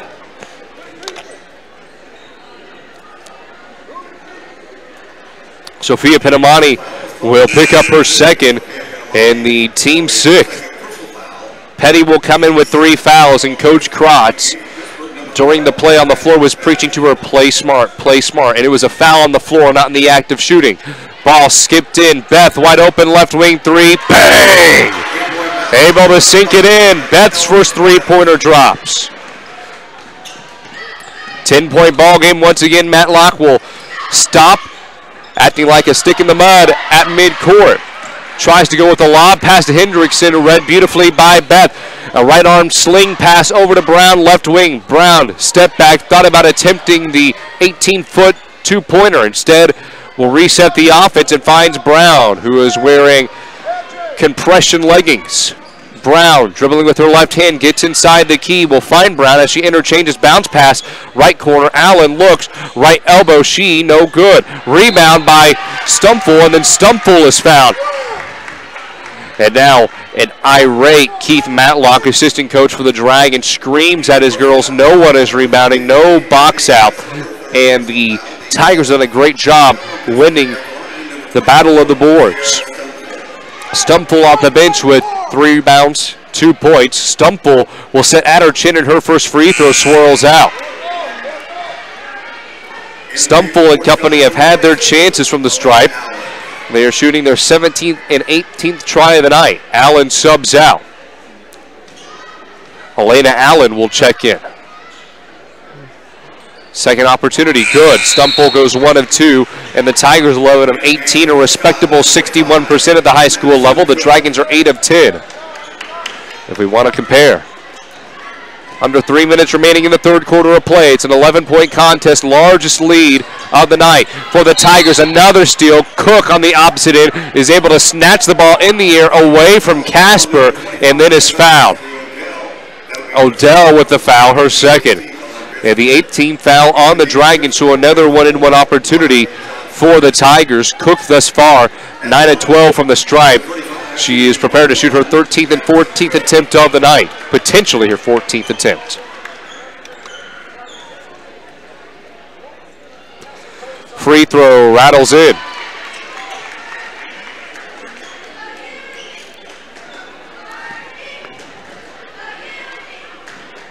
Cook awaits the bounce pass from the official. She receives the ball, brought below her knees. 3 dribbles, flicks it through. She's 11 of 14 from the free throw line, 78%, 23 points, and 5 rebounds. And a timeout used by Coach Krotz.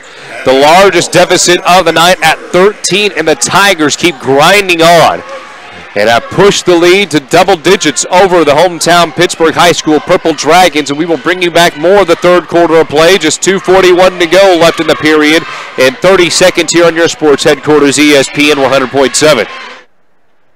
Advanced technology, comprehensive quality care. That's Kanar Eye Care. We have the newest technology, but we never lose sight of what's most important, our patients. Eye care has changed dramatically in recent years, and we've been there for you every step of the way. At Kanar Eye Care, patients spend time with doctors. Total eye care, from contact lenses, including bifocal contacts, treatment of disease, and surgical co-management. Kanar Eye Care, the clear choice. Find them fast in names and numbers. High school basketball on ESPN 100.7. Dragons being outscored in the third quarter, 17-8, a plus 11 advantage for the Tigers as they lead by 13, 38-25. After a timeout by Coach Krotz, it will be a side inbound by Johnson in front of the Pittsburg High School bench. Everyone decked out in their bleach white uniform. Left wing Petty scans for a curling Casper, left elbow. Casper is able to maneuver her way inside, goes up through the hands of Shee, and it's a jump ball. 2:31 left in the third. It will be an inbound by the Dragons. Petty to inbound, left side of the backboard on the near side of the court. Petty, skip pass, finds Matlock, sets her feet for a three-pointer. That one too strong as it was nearly stuck between the right side of the orange and the backboard. A rebound by Beth, her third of the night. After a clamping rebound, Beth is able to dart a pass over right wing to Brown. Brown rips over from right to left after the triple threat scans. Looks to kick it. Left corner wide open is Beth. She's 1 of 3. She'll go to 1 of 4 after the miss. Ball tracked down by Beth, though. Poked over into the hands of Allen. What great effort by Beth as she's asking for the ball right back, and that is a shooter's mentality. At the point is Cook. Cook works it to Brown. Brown left wing is able to find a post entry pass to Cook, and then Cook gets tied up with Hendrickson, and the 6-foot freshman does a good job getting him in on the basketball where she and the 6-foot senior were at on the near block. Brown to inbound, far side baseline, looks. Nearly a 5-second call, gets it into Beth. Beth rotates it right back to the left corner where Brown is at. Brown is able to escape the snare where Casper had her momentarily by spinning away, but then decides to forfeit the ball right wing to Beth. Beth will reset the offense. Beth with her white and black Nikes crosses over from right to left, hands off to Brown. Brown will find Cook, her blonde ponytail dangling behind her. Brown holding onto the basketball. She is in no rush. Matlock not coming out to challenge, and she will hand off to Brown. 38-25 the score. Tigers lead it by 13, their largest lead of the night, and a foul on the floor. A timeout used by Coach Steps, but Casper did, I think, slap Beth on the shoulder. So luckily enough, no foul on Pittsburg High School. Coach Stepp will use a timeout. One more remaining for the Tigers in this second half of play, rather this third quarter. 38-25 is the score. The Tigers lead it by 13 with 1:15 remaining in the third quarter of play, and we are back in 30 seconds with your sports headquarters, ESPN 100.7. Hi, this is Dr. Brent Cousins with SEK Urgent Care. When you're sick, when you're injured, or when you just don't feel like yourself, SEK Urgent Care is here for you. Let our skilled providers treat your non-life-threatening illness or injury at a fraction of the time and cost of an ER visit. Located at the corner of Centennial and Broadway in the Meadowbrook Commons. Open 7 days a week for your convenience. SEK Urgent Care, where your family and time matter. Find us fast on names and numbers. Let's go back live courtside. 13-point game, 38-25. Tigers lead on the road, 2-4 on the year, trying to advance to 3-4, much like the hometown Dragons. Cook, tough fadeaway with the right hand. Offensive rebound is put back through the bottom of the nylon by Shee. Shee with her first offensive rebound of the night. 40-25 the score, 15 points, largest lead of the night for the Tigers. It was 13. Johnson, ball cocked above her head. Right wing Petty, 45 ticks left in the third. Works it right back to the left wing extended, and the ball stolen away.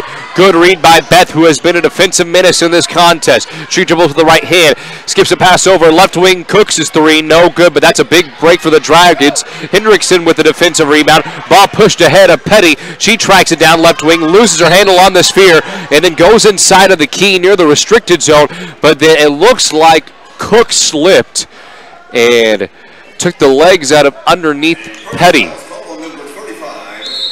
And that is Cook's first. And Cook is 0-3 from deep. Cook will go to the bench. And I think it was Dwyer. Yes, Dwyer subs back in for the Tigers. Casper to inbound, left side of the hoop. Near side court. Petty steps into a three, leaves it short. Off the shoulder of Dwyer. She somehow recovers it. Has Brown with 15 ticks left in the third. Brown and company could hold for the shot. Chest pass over left wing. Beth will march back to the point before giving it up to Brown. Brown rips through right to left. 5 seconds left. Brown tosses it up. Nearly went in. The Hail Mary recovered by Hendrickson. Ball tracked down by Dwyer, but it's off her fingertips out of bounds, but the buzzer sounds prior to then. And heading into the fourth quarter of play, 40-25. And in the third quarter of play, it was all Tigers. A 19-8 advantage in the third quarter of action, giving the Tigers the lift they needed. And we will head into the fourth quarter of play here in 30 seconds, here on your sports headquarters, ESPN 100.7. Insurance agency comes when you suffer a loss. It's easy to take your premiums, but Ray Ryan of Ryan Insurance of Pittsburgh knows that handling your claim is the most important service an insured needs. Claim is our chance to let the customer know that we'll be out there, not just that we sold them a policy, we'll also be there when a claim occurs to make sure it gets handled in an honest, respectable way. Ryan Insurance of Pittsburgh, a trusted choice agency. Find them fast in names and numbers. Stream this online at ESPN1007.com. And we welcome you back to your sports headquarters, ESPN 100.7. Cam Molina alongside Austin Souter, as well as Shelby White back at our KSHQ studio. Right now, Purple Dragons at home, trailing the visiting SEK rival and the Fort Scott Tigers. Petty to inbound, far side of the court.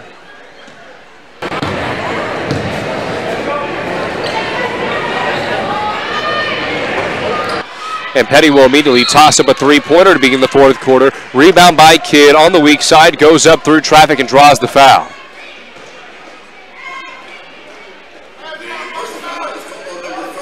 So that is a foul on Dwyer. That is her second and the team sixth. So the Dragons may have something working for them in that regard. Making their way towards the bonus as Kidd's first free throw is short, and that is not what Coach Krotz and company need now. That's Kidd's first free throw miss of the night. She's shooting her third and fourth attempts. Student section all huddled together, fingers waving, almost kind of like a version of jazz hands. Kidd knocks down her second shot. She has 5 points, 2 rebounds, but it is in foul trouble with 4. Beth Past the prime meridian, dribbling with her right hand. Casper applying a lot of pressure. The Bloodhound right in her grill. Left wing Dwyer, bounce pass left short corner. Up fake by Allen. She rips through left. Fakes it, gives it back to Dwyer, who forks it over to Brown. And a scuttling pass right wing to where Beth is at, sashaying up to the point. At the apex of the key is Dwyer. Jab steps with her left, gains a little bit of space away from Matlock in front of a huge Purple Dragon fan section. Parents have come out in droves as the court is being christened for the first time this new year. Kidd is unable to come up with the defensive board, but Petty sure is on the strong side. That is her first rebound of the ball game. Johnson with it. Johnson wants a high ball screen against the 2-3 zone. Casper receives the basketball from Petty on the left wing. Back over to Johnson. No one flashes at the high post. Matlock finally does. Now Matlock will go to the left block. Kidd has it, left elbow, and turns it over. Stolen by Dwyer, has a head full of steam. Casper in front of her, thought about pulling up, and that is a double dribble, no doubt. Dwyer with a mental lapse. Coach Steps, as well as his assistant, look towards each other. Gary Floyd look at one another, and they kind of smile because that was pretty blatant. Allen will sub out. Coming in will be Nelson. She has 3 fouls. Right wing, Johnson brings the ball above her head, ready to rifle it away, but instead will dribble with her left hand inside the horseshoe at the free throw line and finds Casper. Time is not on the Purple Dragon side. They need to get to work, down 14, 40-26. Johnson, right wing 3. Off the heel of the iron, rebound by Petty. She goes up, leaves it short. Second offensive rebound, hoists it up. That one also does not go. So Petty misses both attempts, and all the effort there to waste. 6:09 left in the ball game. 40-26 is the score. Left corner, Dwyer, 3. Yes! Dwyer with a big three-pointer. She has 4 in the ball game. 42-26 is the score now. Skip pass, right wing. Petty was unable to handle it, and then a push by Brown, but I think Brown may have been hit in the back of the neck by Petty, and she was. That is a 17th foul committed by the Tigers, putting Petty at the free throw line. She has shot 3 of 3. The Dragons 9 of 12. Sophia Penamani set to check back in. On the floor for the Tigers, it is now Cook with Dwyer, Beth, Nelson, and I believe Brown. No.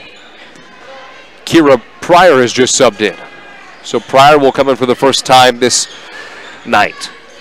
Cook with some good handle. She crosses over from right to left, and my goodness, that was a quick crossover from right to left in front of Kidd.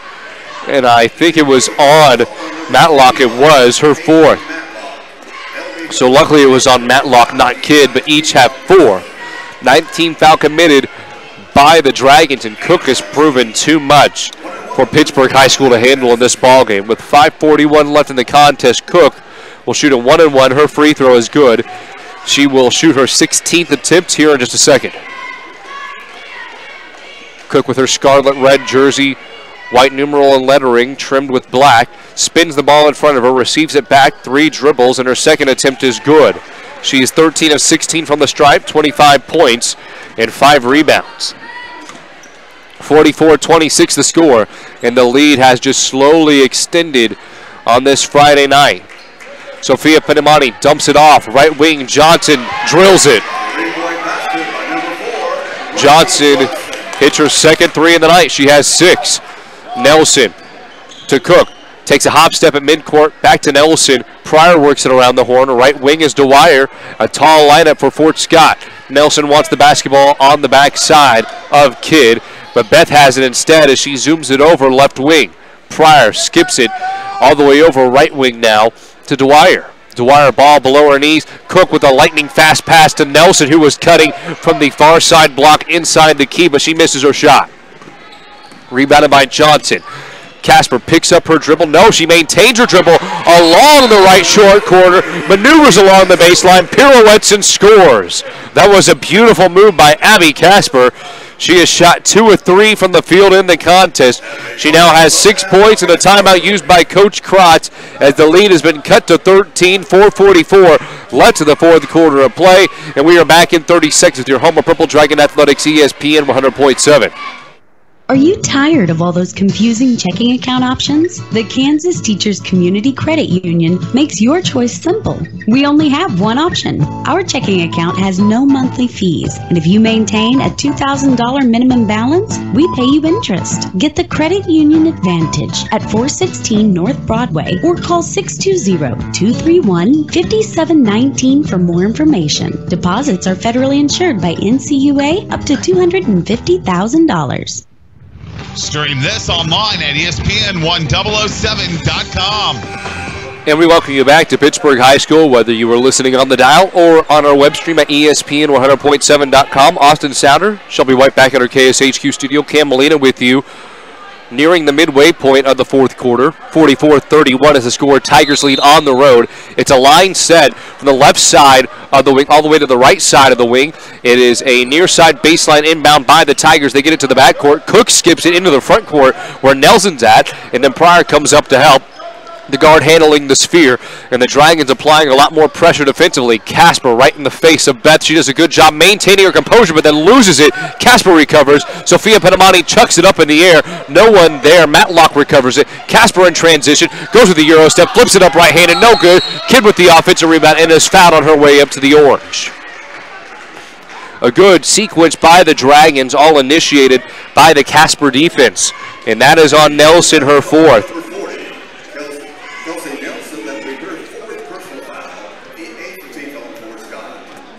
Kidd now with 3 rebounds. She is quite a bit of ways from that double-double she has been able to reach the last 2 games. Brown will come in. Nelson will sub out. Kidd currently 6 points, 3 rebounds. She is shooting her 6th free throw attempt now as the ball is in front of her chest, spins it back to her with her gray Nike shoes, takes 2 dribbles, squats way down, springs up and finishes. Bounce pass in the backcourt. Cook to Brown. Cook gets it right back and then slings the pass past the timeline to Dwyer. Finds Beth, left wing. Brown transition 3. Schwack! A good trifecta in transition by Brown. No hesitation from these Tigers. They're clawing at the Dragons, ripping away the defensive scales. 47-30 through the score. Under 4 minutes to go in the contest. Casper, a great job maneuvering inside of the key and flipping it up with the right hand. That one goes. She now has 8 points in the contest. 47-35, a 12-point game. The Dragons not giving in, but this full court press is shattered easily. Beth picks up her dribble, right corner, straight away. Brown 3, tries to get another one. Ball is loose. Johnson tracks it down. She clears out the backcourt, skips it over momentarily to Casper. That was more of a Hail Mary pass as she was pressured. Casper goes right short corner. Bounce past Kidd, chucks it up, and she was contested very well. It would have done her some good if she would have gone with a power dribble to the middle of the key and tried to score, or at least power dribble and kick it out to reset the offense. But instead, a chance to retort here for the Tigers. Flashing up as Brown, left wing. Ball holstered on her right hip. Bounce pass right wing is to Dwyer. Dwyer jabs left. Gets inside the key, finds Brown off the bounce pass. One-timer over to the right wing. Beth's 3. Good! And Beth is able to sink it. And the Tigers have found their streak from deep. Their largest lead, 18. It's up to 15 right now. And a quick trigger response 3 by Sophia Penamani does not sink. Rebound by Beth on the weak side. Coach Krotz preaching pressure in the backcourt. The Dragons do not deliver in that regard, following the Penamani missed 3-pointer. Good feed down low, Brown to Cook. And Sophia Penamani, all she could do is foul. Cook, not only is she agile, can she handle the ball, shoot well, and score on the low post, she is also very strong, and that pairs well with her 6-foot height. Her physique, perfect. It's almost like a perfect pairing of wine and cheese. Cook will spin the ball in front of her, seeking her 26th and potentially 27th point of the night. Her first free throw does not go. She will attempt her 18th attempt here in the moment, as the Dragons now have 10 team fouls. Brown checks out, as does Dwyer. Second unit comes in. It's a 15-point ball game, and I think Coach Steps believes his girls have this game secured. Cook, 14 of 18 in the ball game. Right corner, Penamani picks it up. Casper delivers a fastball inside the key. About a step and a half away from underneath the basket was Kidd, and she's fouled.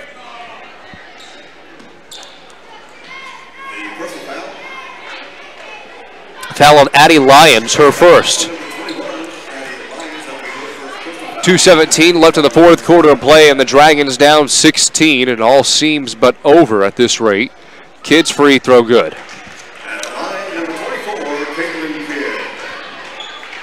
Kidd awaiting her 8th free throw attempt on the night. Both teams have shot relatively well from the bar in this contest. Kidd takes one dribble near her right knee. Her right leg staggered in front of her left, and now she's 7 of 8 from the stripe. She has 9 points. 51-37 is the score. Ball inbounded in the backcourt. Handling the sphere is Allen. Allen turns on the accelerators. She goes, thrusters on, loses her handle on the sphere. Double teamed by Kidd and Casper, and a timeout used by Coach Steps. 2:09 left in the fourth quarter of play. And Coach Stepp, who is handy capable in a wheelchair, wheels out to the court and is telling his reserves to remain composed throughout the last 2:09 in the contest. Up 14 points, the Dragons.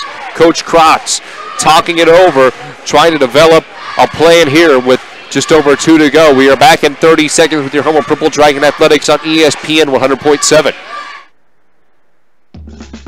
Hi, this is Dr. Brent Cousins with SEK Urgent Care. When you're sick, when you're injured, or when you just don't feel like yourself, SEK Urgent Care is here for you. Let our skilled providers treat your non-life-threatening illness or injury at a fraction of the time and cost of an ER visit. Located at the corner of Centennial and Broadway in the Meadowbrook Commons, open 7 days a week for your convenience. SEK Urgent Care, where your family and time matter. Find us fast in names and numbers.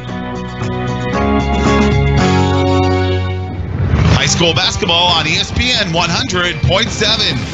Just over 2 minutes remaining in the ball game. Coach Krotz and Coach Steps pulling the respective girls aside to talk about the last 2 minutes of action. The Dragons have been outscored in this second half 30-14. 51-37 the score. Dragons trail by 14. And in the front court, Denton has it. Right corner three, and that may do it. Denton drills the trifecta, and there have been 4 3-pointers in this fourth quarter by the Tigers. Skip pass by Sophia Petamani to Matlock. Deep two. That one goes as it screams off the back iron. Pressure in the backcourt by the Tigers. They are relentless. Receiving by the Purple Dragons. They are relentless. Skip pass to Beth, and then Beth tosses it away.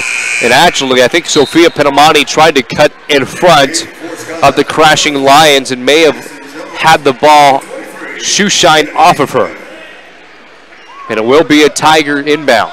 Cook will sub out with $1:37 left in the contest. 53-39 the score. Denton subs out as well, as that may have been the nail in the coffin. That three-pointer by Denton, and a travel as Kennedy Poinier moves her left foot, dragging it behind her following a catch on the inbounds, and a timeout used by Coach Krotz. $1:35 left in the contest. 53-39 the score. Make sure to stick around for the post-game report. We will go over final statistics, some final thoughts about tonight's matchup, and then a look ahead to the boys' game, which will play immediately after the girls' game, and we will be joined by Pittsburg High School boys basketball coach Kiley Rolfs, as well as Jeff De La Torre, head boys basketball coach for the Fort Scott Tigers, and both teams playing for something. And I know that's pretty obvious to say, but I should narrow it down. Both coaches playing for something. Coach De La Torre, entering tonight, has 259 wins. He could go to 260 wins on the season. And as for Coach Rolfs, his team has 3 wins on the year at 3-2. His boys can push him to the 200-win echelon and really etch his name into Pittsburg High School lore. Both coaches well into their coaching careers. Coach Rolfs nearing his 20th year, as is Coach De La Torre. Casper in the backcourt, about 3 steps away from the purple Scaly Dragon at midcourt. She crosses it and into the Tigers' den. Left wing Johnson three. That one is an air ball, but a good rebound by Kidd to put it back through. Kidd with 11 and 4 rebounds. In transition, Casper jars the ball loose from behind as Madison Jones, who subbed in, loses it. Tiger inbound from the far side baseline, right side of the backboard. about 8 to 9 steps away. And a foul away from the basketball. No, it's a 5-second violation, I think. No, I wasn't right in my initial response. It was a foul away from the basketball. I think too much contact, and that is 5 on Matlock, as she has done. And she can't believe it. As a depressed, downtrodden-looking Dragons bench will see their first loss of the new year after winning 2 straight. Zoe Penamani comes in. Matlock subs out.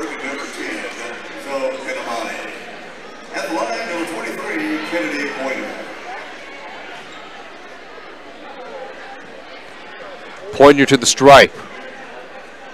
Sets the ball chin level. Her first free throw good.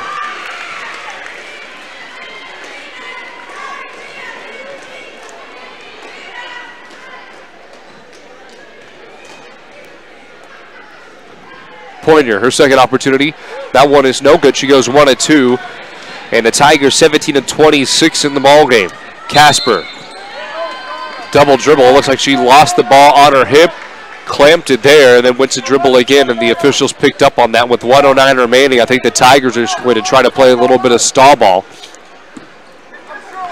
Beth in the backcourt. Wheels in front of Casper. 1 minute remaining in the fourth. The ball is darted over to the left wing. About 3 steps away from the top of the key is Allen. Over to the right wing. Beth scorches a pass over inside the double circles to the open Jones. Bounce pass. Right elbow to right corner. Beth with the sphere. Beth crosses over left to right in between her legs, then right to left. Casper right in her face, and then Beth tosses it away.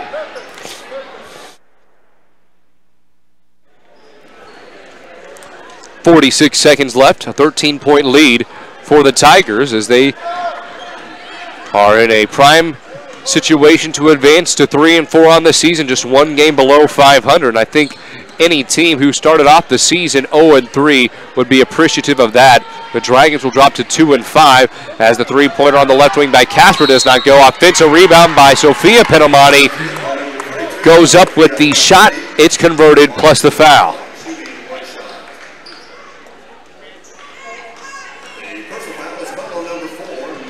So Sophia Penamani will just have 1 free throw. 54-43 is the score. Sophia Penamani takes some very shallow dribbles near her feet. Her free throw, beautiful, actually elegant. That was very graceful. It was a rainbow free throw that seamlessly dropped through. It was as if you were sitting on the top of the backboard yourself and you just dropped the ball through.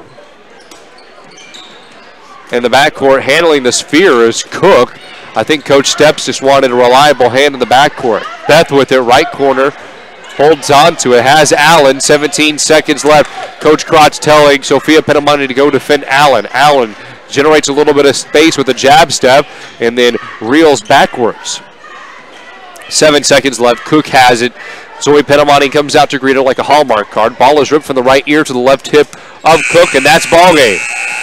Purple Dragons do not start the year off on the right note, but they are very competitive, only losing by 10 to a good Tigers team, 54-44 at home. They dropped to 2-5 on the season. The defense, much improved from weeks past. Just a quick observation there watching this game. But Madison Cook proving too much for this Dragon team, etching 24 points into the scorebook tonight. And she was absolutely dynamite in this contest. As once again, the Fort Scott Tigers girls basketball team and Pashone Steps jumped to 3-4 on the season, downing the Dragons 54-44. We are back in 2 minutes with the final statistics, as well as a look ahead to tonight's boys game. We are back in 2 minutes with your home of Purple Dragon Athletics, ESPN 100.7.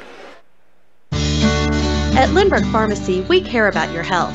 From a qualified and caring staff to services like our Time My Meds and MedPack programs, Lindbergh Pharmacy provides personalized service you can count on. Refill prescriptions online at lindberghpharmacy.com or on your smartphone with our free Lindbergh Pharmacy mobile app. You can also sign up for our text alert program and we'll text or email you when your prescription is ready. Can't make it to us? We'll deliver your medications right to your door. Lindbergh Pharmacy, now 2 locations to serve you.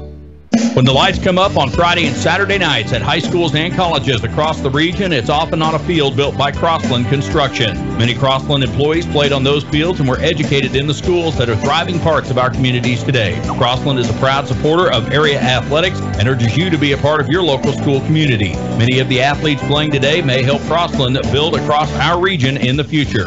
Check out career opportunities at crossland.com. Crossland Construction, build you. When you get engaged and need to pay for the wedding, when you have a baby and need to start that college savings account, it seems like the best moments in life can come with some real financial challenges. What's yours? At Commerce Bank, we find solutions so you can focus on enjoying life. Visit us online at commercebank.com or at a branch near you. Commerce Bank, challenge accepted. Member FDIC. No one wants to file for bankruptcy, but a wage garnishment can make it hard to pay the rent, pay the pharmacy, or even feed the family. Bankruptcy can be a viable option to help families cope with unfortunate and unforeseen financial hardship. Call Steve Stockert at Wilbert & Towner, 620-231-5620 for a consultation to find out if bankruptcy is the right choice for you and your family. Call today. Wilbert & Towner, a full-service law firm, 620-231-5620. We are a debt relief agency, helping people find the relief they need in bankruptcy. Let's go back live courtside. We welcome you back to your sports headquarters, ESPN 100.7. Shelby White back at our KSHQ studio. Austin Souter, our camera operator tonight for our live stream, which you can check out at ESPN100.7.com. Cam Molina with you. Girls game coming to a conclusion, 54-44. The Tigers at Pashone Steps on the road down Chris Krotz's Hot Purple Dragons as they were winners of 2 straight heading into the ball game. They played well, and we will break down the scoring by quarter before we get into the final stats. After one, it was 8-5. Dragons trailed by 3. Tigers led at halftime only by 4, 21-17, but that's when everything began crumbling down in the third quarter of play. The Dragons were outscored 19-8. So some difficulty shooting, and then Madison Cook was just too much to overcome. Her prowess in the low post was so stellar. In addition, the three-point shot began to fall. And at the end of the day, the Tigers will go to 3-4 on the year. And we'll go through the final stats, beginning with the Dragons. 6 points for Johnson, 6 for Zoe Pinamani off the bench, 4 for Matlock, 11 for Kidd, including 4 rebounds, 3 for Sophia Pinamani, including 2 rebounds, Abby Casper with 8, and Madden Petty with her lowest scoring performance of the season, 5 points, 3 rebounds. She was in foul trouble after the first quarter of play and could never establish a rhythm. As for the Tigers, it was Josie Allen, with 2 points, 2 rebounds, 6 points for Beth, 7 points for Brown, 2 for Sheehy, 5 points for Denton, a point from Stumful, 3 for Pointer, 4 for Dwyer, and then 24 points from Madison Cook to pace the Tigers in what was a 54-44 win. Both teams relatively identical in most statistical categories. I would say the 2 glaring differences were the rebounding column, because at one point the Tigers were about +6 in the rebounding column compared to the Dragons, and then 3-point shooting to my count. Pittsburg High School 2 of 7 from deep, and the Tigers 5 of 12 from downtown, so the additional 9 points helped in what was just a 10-point victory. 16 minutes remaining before the tip-off of the boys contest, and we will step aside for a few minutes and then bring in Pittsburg High School boys basketball coach Kiley Rolfs, followed by Fort Scott boys basketball coach Jeff De La Torre here on your sports headquarters, ESPN 100.7. Does your current checking account pay you up to $15 per month? With Common Sense Checking at University Bank, you can earn up to $50. It's a feeling you get the moment you step on campus. It's the knowledge that you become part of something more. We're a family of crimson and gold. Every day we challenge ourselves to achieve more. The reason why we're here is to make a difference. Everybody wants to stand out. Without standing apart. You belong. At Pittsburg State University.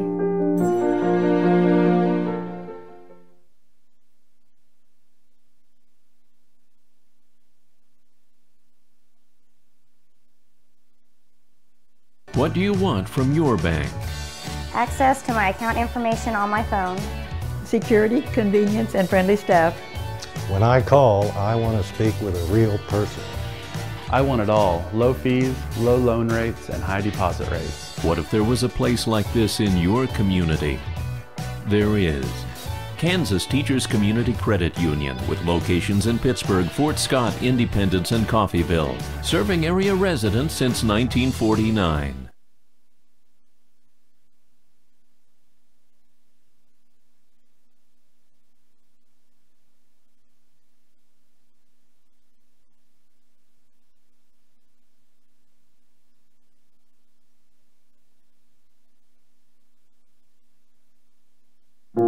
It's a feeling you get the moment you step on campus. It's the knowledge that you've become part of something more. We're a family of crimson and gold. Every day we challenge ourselves to achieve more. The reason why we're here is to make a difference. Everybody wants to stand out. Without standing apart. You belong. At Pittsburg State University.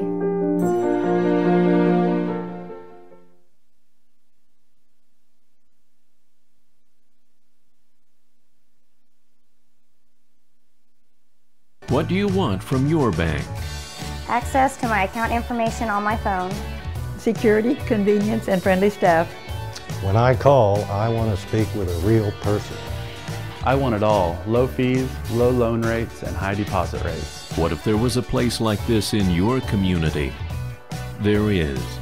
Kansas Teachers Community Credit Union with locations in Pittsburg, Fort Scott, Independence, and Coffeyville, serving area residents since 1949.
It's a feeling you get the moment you step on campus.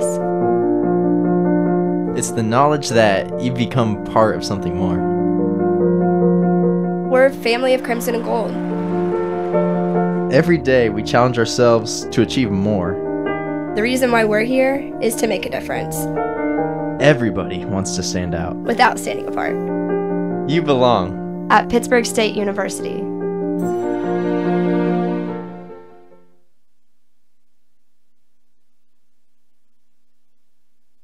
Headquartered in Richmond, Kansas, QSI Quality Structures Incorporated specializes in designing and building complete post-frame buildings. We provide structures built to withstand a 30-pound ground snow load and a 90-mile-per-hour wind shear built to the most stringent codes. Whether you need a garage, agricultural building, commercial facility, or custom-built design, we're your one-stop shop for post-frame buildings. QSI. Everything we do is right on cue. What do you want from your bank? Access to my account information on my phone. Security, convenience, and friendly staff. When I call, I want to speak with a real person. I want it all. Low fees, low loan rates, and high deposit rates. What if there was a place like this in your community? There is. Kansas Teachers Community Credit Union with locations in Pittsburg, Fort Scott, Independence, and Coffeyville, serving area residents since 1949. What's the buzz around Community National Bank and Trust? They're talking mobile banking, instant issue debit cards, rewards checking and credit cards, and let's not forget e-power checking, paying better than CD-like rates on a checking account, plus nationwide ATM fee refunds.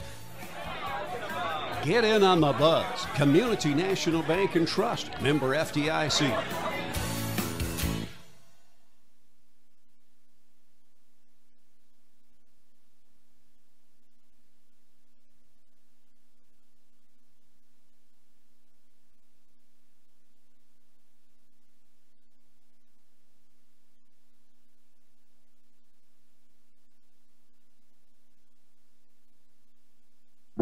It's a feeling you get the moment you step on campus. It's the knowledge that you've become part of something more. We're a family of crimson and gold. Every day we challenge ourselves to achieve more. The reason why we're here is to make a difference. Everybody wants to stand out. Without standing apart. You belong. At Pittsburg State University.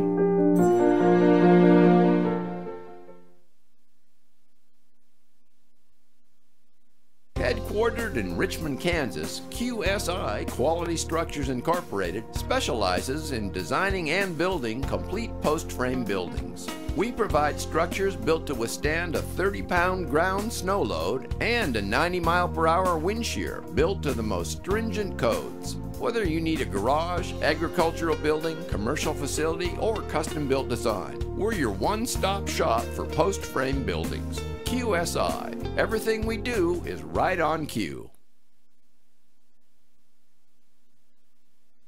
What do you want from your bank? Access to my account information on my phone. Security, convenience, and friendly staff. When I call, I want to speak with a real person. I want it all. Low fees, low loan rates, and high deposit rates. What if there was a place like this in your community? There is. Kansas Teachers Community Credit Union, with locations in Pittsburg, Fort Scott, Independence, and Coffeyville, serving area residents since 1949.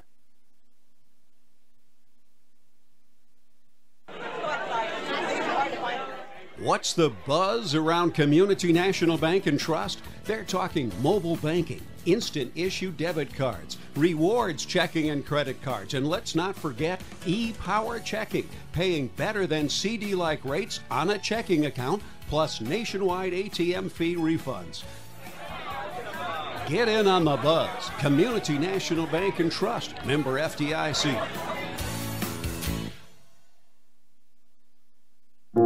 It's a feeling you get the moment you step on campus. It's the knowledge that you've become part of something more.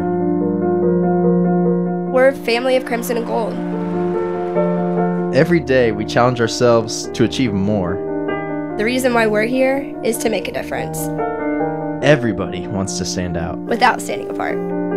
You belong. At Pittsburg State University.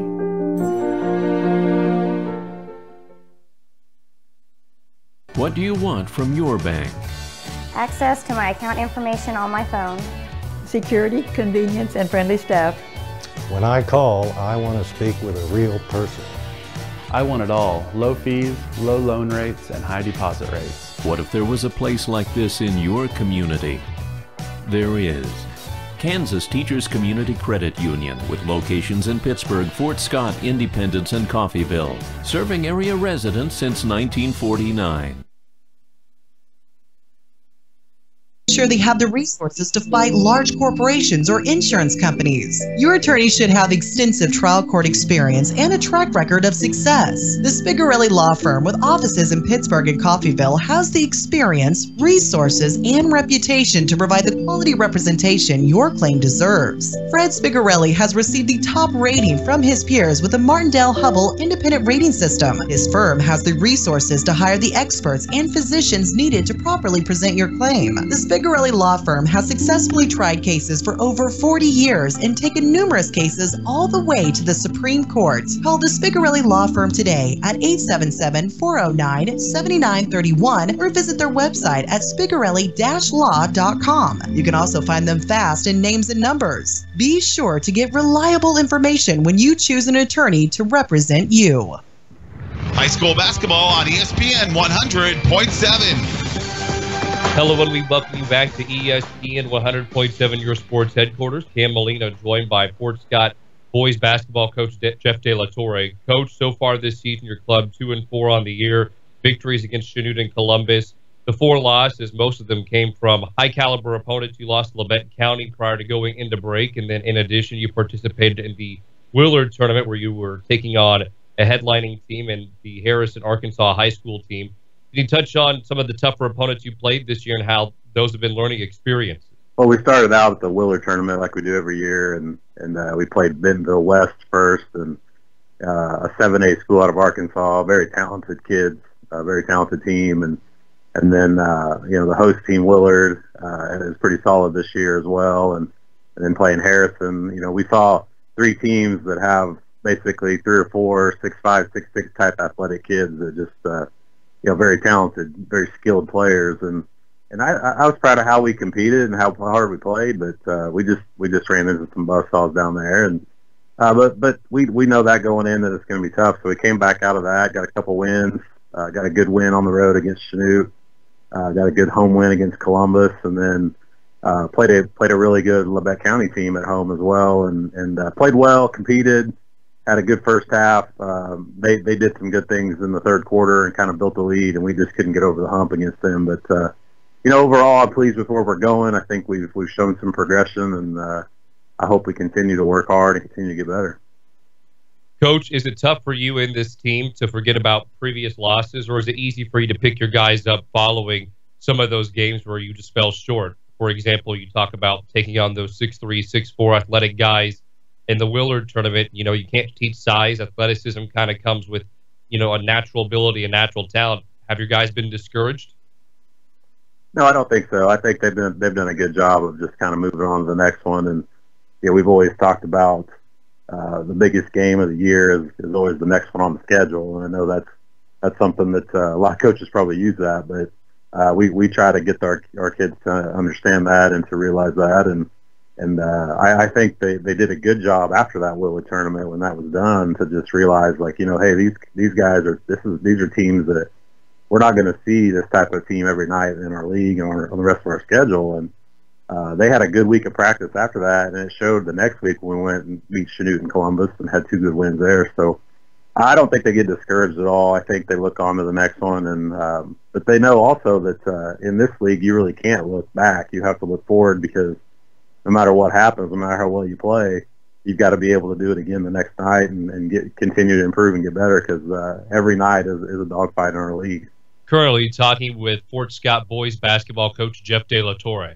Coach, do you believe that mindset is spearheaded by your seniors in Jesse Jones and Jesse Lawrence? And if so, have you also seen their ability to guide some of your younger players and help them mature? Well, I think we definitely lean on them quite a bit. Those 2 are guys that played a lot last year, and Jesse Jones is a guy that played a little bit as a sophomore and stepped up and had some big moments for us that year as well. And then last year we really counted on both of those guys to do a lot for us, and this year is the same. And I think they're both guys that are pretty quiet. They're not real vocal guys, but I think the rest of the guys kind of look to them to provide leadership and kind of lead by example, and I think they've done a really good job of that. Coach, you and I spoke prior to the interview, and you said you really wanted to work on defense during Christmas break, and also rebounding would be a key point and a pivotal area you guys work on. Have you seen any notable improvements between Christmas break and up until this upcoming matchup? Yeah, I think so. We've definitely have had some time to kind of focus on some things and work on some things, and then just kind of put a lot of emphasis on different things, the man zone, also some rebounding, and those are things that I would think you'd probably pull just about any coach that you talk to that would probably say the same thing, that they need to work on as well. And you know, we've been able to kind of slow some things down and kind of focus on some different things, and I think it's definitely helped us. And the key is one, you know, you can do it in practice, you can do it in drills, but can you carry it over to games? And it's one thing when you're going against each other or going against your JV in practice, but when you're talking about an opponent such as the one, you know, tonight in Pittsburgh, you're going to have to step it up a little bit and bring the intensity, and can we carry over all the things that we worked on into the game? That's what we're going to find out. Coach, another league opponent on the horizon. Friday, you are taking on the Pittsburg High School Purple Dragons. What do you see from Kiley Rolfs' group, and what do you need to do well in order to come out with the victory? Well, they're very talented. That goes without saying. They've got a lot of skilled guys, and you know, some of their athletes kind of remind us of some of the kids that we played earlier in the season with those teams that we played down at Willard. Some very talented kids and guys that have been there. You know, this is basically pretty much the same team as last year. They're missing a few pieces, but for the most part, they've got a lot of experience coming back. And you know, I think with English and Curtis inside, I think those guys are guys that can hurt you in a lot of different ways. And then you talk about Drew Rolfs, who can shoot the three, and El Camille has improved and gotten better, and Butcher is a guy that's kind of gets things going for them. So, you know, they got a lot of guys that can do a lot of things, and they're dangerous in a lot of ways. So we have to you know, be able to play well and go in there and not get intimidated or anything like that, but just go in and play hard and work on do the things that we've worked on. And, you know, obviously, you know, things are a lot better when the ball goes in, we can shoot it. So we want to get good shots, we want to execute and you know, see the first few down and kind of get some confidence. And, you know, we feel like, you know, we want them to go in with the confidence that they can play with anybody. And obviously, if we can go in and play well early, then it'll give us a chance to stay in the game. Special thanks once again to Jeff De La Torre, head boys basketball coach of the Fort Scott Tigers. We will be back with starting rotations as well as keys for tonight's matchup here in 60 seconds on your sports headquarters, ESPN 100.7. Hi, I'm Kendall Gammon. You may know me as a Kansas City Chief, but I'm also a proud graduate of Pittsburg State University. Pittsburg State offers more than 200 degree programs, small class sizes, and tuition so affordable it earned Pittsburg State a top 10 ranking on Washington Monthly's Collegiate Best Bang for Your Buck list. But don't take my word for it. Visit Pittsburg State and see why there's nothing like being a gorilla. Learn more at pittstate.edu/BA-gorilla. I had no idea you did that. That's what I said when I learned CDL does more than just electrical work. Like plumbing, heat and air, security cameras and alarms, generators, solar panels, even signs for my business. CDL really is one company that has a solution for about everything in my home and business. Learn more at cdlsolution.com. Let's go back live courtside. And a merry welcome back to your sports headquarters, ESPN 100.7, and we are set for tip-off. Let's give you a rundown of the starting lineup between the Purple Dragons and the visiting Fort Scott Tigers, led by head coach Jeff De La Torre. Beginning with the Dragons, it's Chase Curtis, Drew Rolfs, Gavin Elkamil, Marky English, and Jarek Butcher. As for the Tigers, it's Jesse Lawrence, Jesse Jones, Alec Michele, Matt Campbell, and Jordan Hall. It is Campbell and English set the tip-off, and English wins it for the Dragons. And in the backcourt, it's Butcher. The Purple Dragons on your dial going from right to left. The Dragons wearing their home white uniforms with purple trims and purple numerals. Curtis will work the baseline from far side to near side and try to go with the wraparound lane. Instead, he hesitates and finds Elkamil on the left wing. English has it, left block, brings the ball above his head, steps out, thought about going with a step-back jump shot. Good closeout by Campbell, who's very strong and sturdy in the post. Right wing three by Butcher is underway. No. If that continues, Butcher streaks a missed three-point jump shots. He's 0 of 10 in the last 3 contests now. Rolfs with the offensive rebound. He goes back up and is fouled. So that is the first foul on Campbell, and I think that works perfectly into the Dragons' game plan, wanting to attack the front court as early and as often as possible. And a foul from behind, reaching in, was Jesse Lawrence, swatting the ball out of the hand of Marky English. So back-to-back fouls committed by the Tigers. Inbounding from the far side baseline will be Butcher, cladded in white with Dragons lettering scrawled across his torso. English right elbow, deuce goes.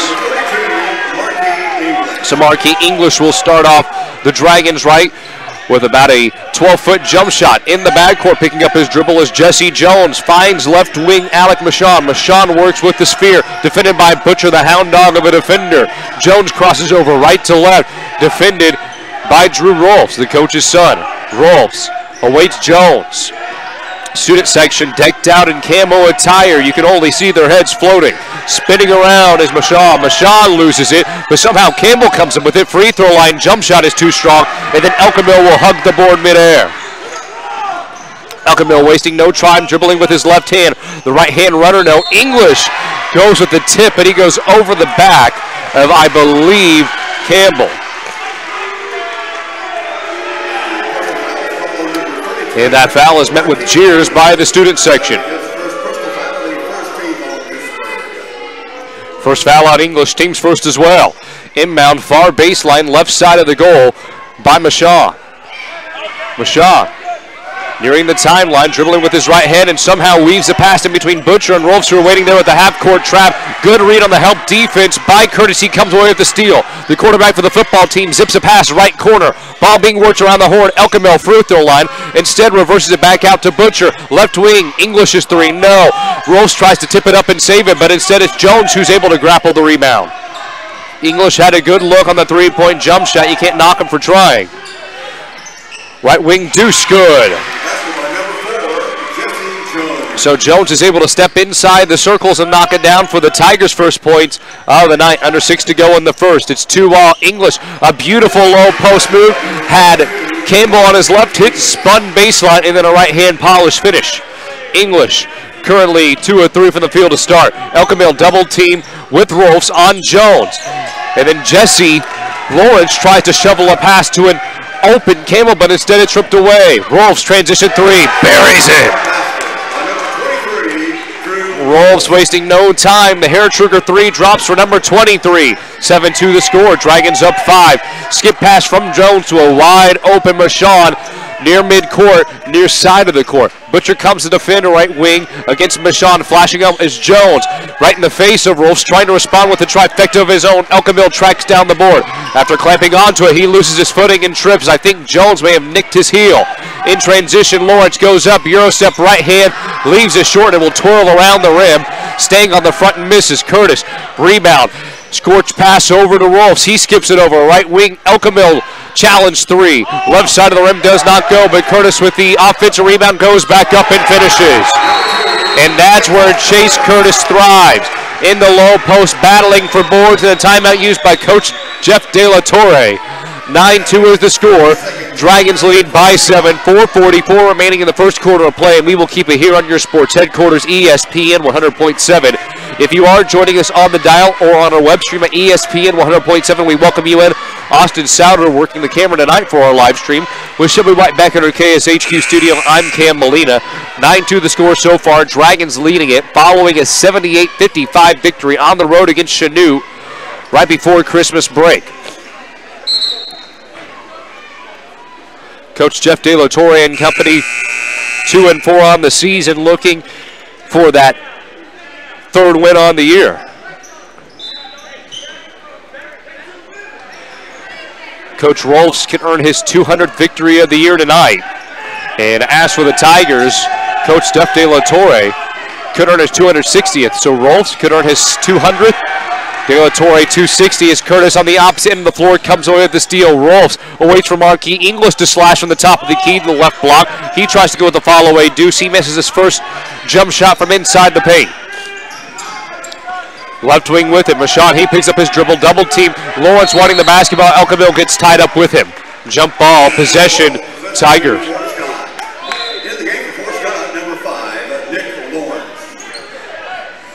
And a substitution for the Tigers. Nick Lawrence will sub in. Subbing out will be Campbell. A side out from the far side of the court and into the backcourt from Michele to Jones. Jones defended by Rolfs, crossing over from left to right, pounding the ball with his right hand to the hardwood. Lawrence looking backside to Nick Lawrence, who is posting up on English. English about 6'6", 6'7", lanky arms. Jones with some good speed at the free throw line, maneuvers inside, hoists up a left-handed shot. Nick Lawrence battles for the board, but English comes down with it and a foul on the floor. English did a great job wrestling the ball away from multiple Tigers. And Michele will pick up his first foul, and that is the team's third. Inbounds into the backcourt. Curtis is there. He'll set a ball screen on Michele, but instead Michele and Butcher will go opposite of that screen. Butcher and the Purple Dragons will maintain the basketball as Michele pops it away. Curtis inbound in front of the scorer's table, which is draped with a purple cushion, I beg your pardon, to match the Purple Dragons color scheme. A ton of fans here tonight inside Pittsburg High School's gymnasium. Left short corner, English jab steps towards the short corner even more. Goes inside of the lane, hoists it up with a right hand hook, and it goes. Uses the window to perfection. A pristine move by Marquis English, and his repertoire on the low post is expansive. Nearly a travel by Michele, and it's a kick ball. And Coach Rolfs saying he wants to travel, and I would agree, and Michele definitely dragged his right foot. His left foot has an ankle brace on it. Inbound by Jones, right side of the goal, near side of the court. Michele up fake, was able to get English in the air for a second. Jones was open, Michele panicked. Lawrence gets it, wiggles inside the lane, and as he snakes through, he's able to score. Lawrence with his first basket of the night, 11-4 is the score. Cutting is Curtis from the top of the key to the free throw line to the block. He catches a pass from Rolfs, fights through contact, and finishes. A furious finish by Chase Curtis. Curtis 4 points, 2 rebounds, and the Dragons with a 9-point cushion early on.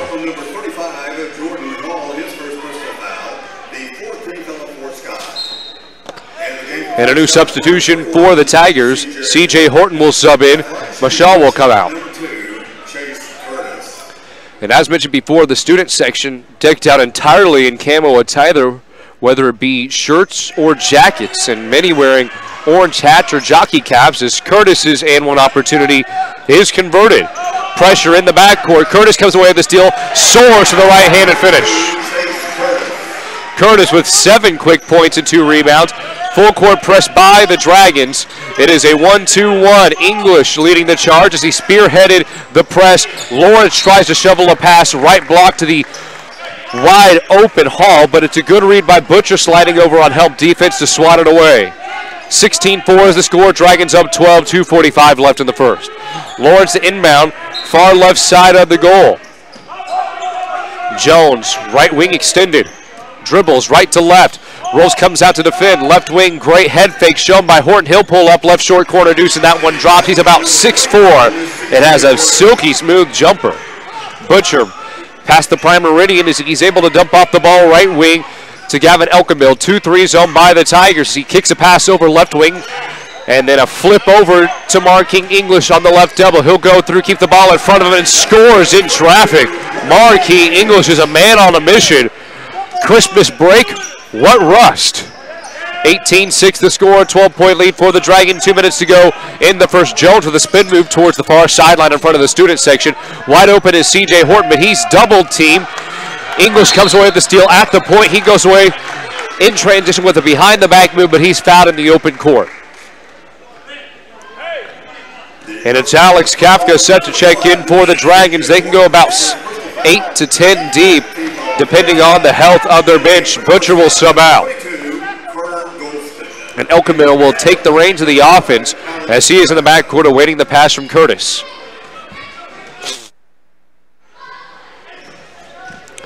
And then Isaac Leverins is set to check in too, but not before play resumes. Left corner 3, Kafka, the 3-point specialist, does not go. And then a skying rebound by Nick Lawrence, and he went way up. His head was literally at the rim.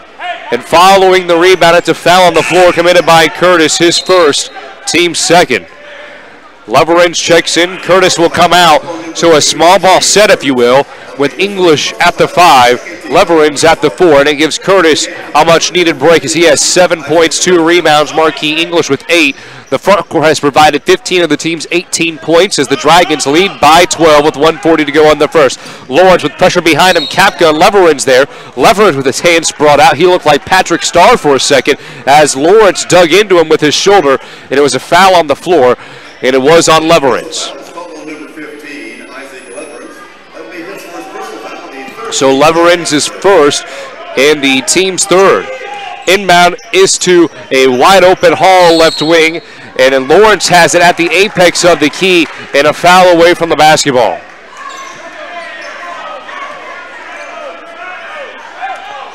And a correction, it seemed to be just a miscue by the Tigers. Regardless, it will be Purple Dragon basketball. Elkamil wanting Leverins to size up in the backcourt as the Dragons are facing a 2-2 zone.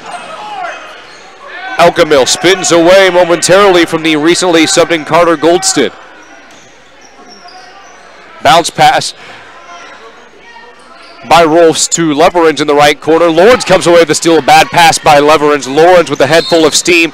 Rolfs tries to swipe the ball away, and in turn he fouls. 4th team foul committed by the Dragons, and the first on Rolfs. Jones to check back in for the Tigers, as will Campbell. And Campbell will come in for Hall. Campbell with good size, also about 6'6", same height as Marquis English. Nick Lawrence about 6'6" with his hairdo. Campbell, left block, 2 power dribbles, and a foul on the floor, I think. Yes, it'll be on Leverins, his second, and the official saying he used his knee to force Campbell out. Curtis will in turn sub back in, and subsequently Leverins goes to the bench. Inbound to the right side of the goal by Jones. He finds an open Goldston. Goldston scans. He has a cutting Horton at the point, but then Jones will come to corral the basketball. English on him. That could be a mismatch, though. English very dexterous. A very speedy forward with a lot of length. Horton picks up his dribble. Wraparound pass is stolen away by Kafka. Kafka is unable to maintain the dribble, but then he recovers, hoists up the shot. English on the backside following the Kafka miss is able to convert. 5-4, or rather, I beg your pardon, English 5 of 6 from the field in this contest thus far. And in transition, it's Jones. He skips it out to Campbell at the point, outside the free throw line. Darts it over left corner Horton, and his three-point shot is errant. 20-6 is the score. Dragons lead by 14. 20 seconds left in the first. Rolfs unable to handle the basketball. The ball stolen away. Goldston darts over a pass to Jones. Right hand layup plus the foul. And Curtis can't believe the call that the foul was on him. And I believe Coach Rolfs told Curtis to watch yourself and not foul. But now Curtis has to, and Leverins has to, and that puts a dent into that front court and who can rotate in.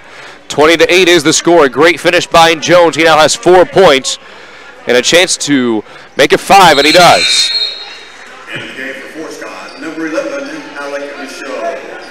Michele will check back in with 4.9 seconds remaining. Dragons lead by 11, 20-9.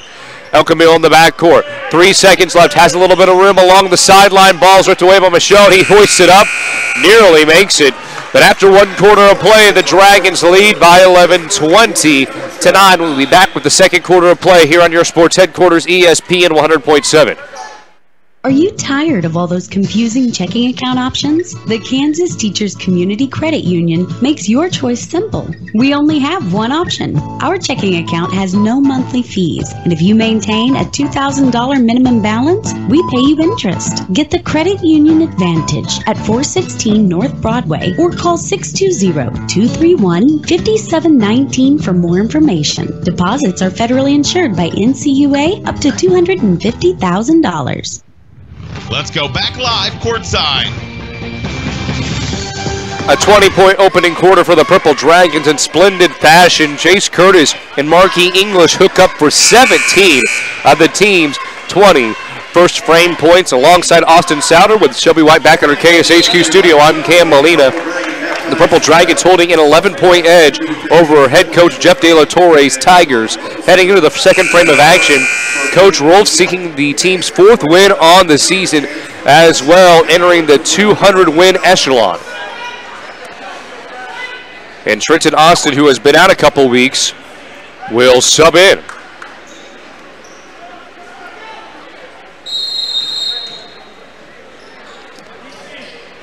Ball is inbounded into the backcourt where Jarek Butcher is at before he throws a beeline pass left wing. Gavin Elkamil works it around the wing. Austin at the point will find Rolfs, right block. Going through contact is English, but he airballs it, but tracks it down. English, after recovering it, 2 power dribbles, gets inside the key and is fouled on the floor. And Goldston called for the foul as he slapped English on the arm.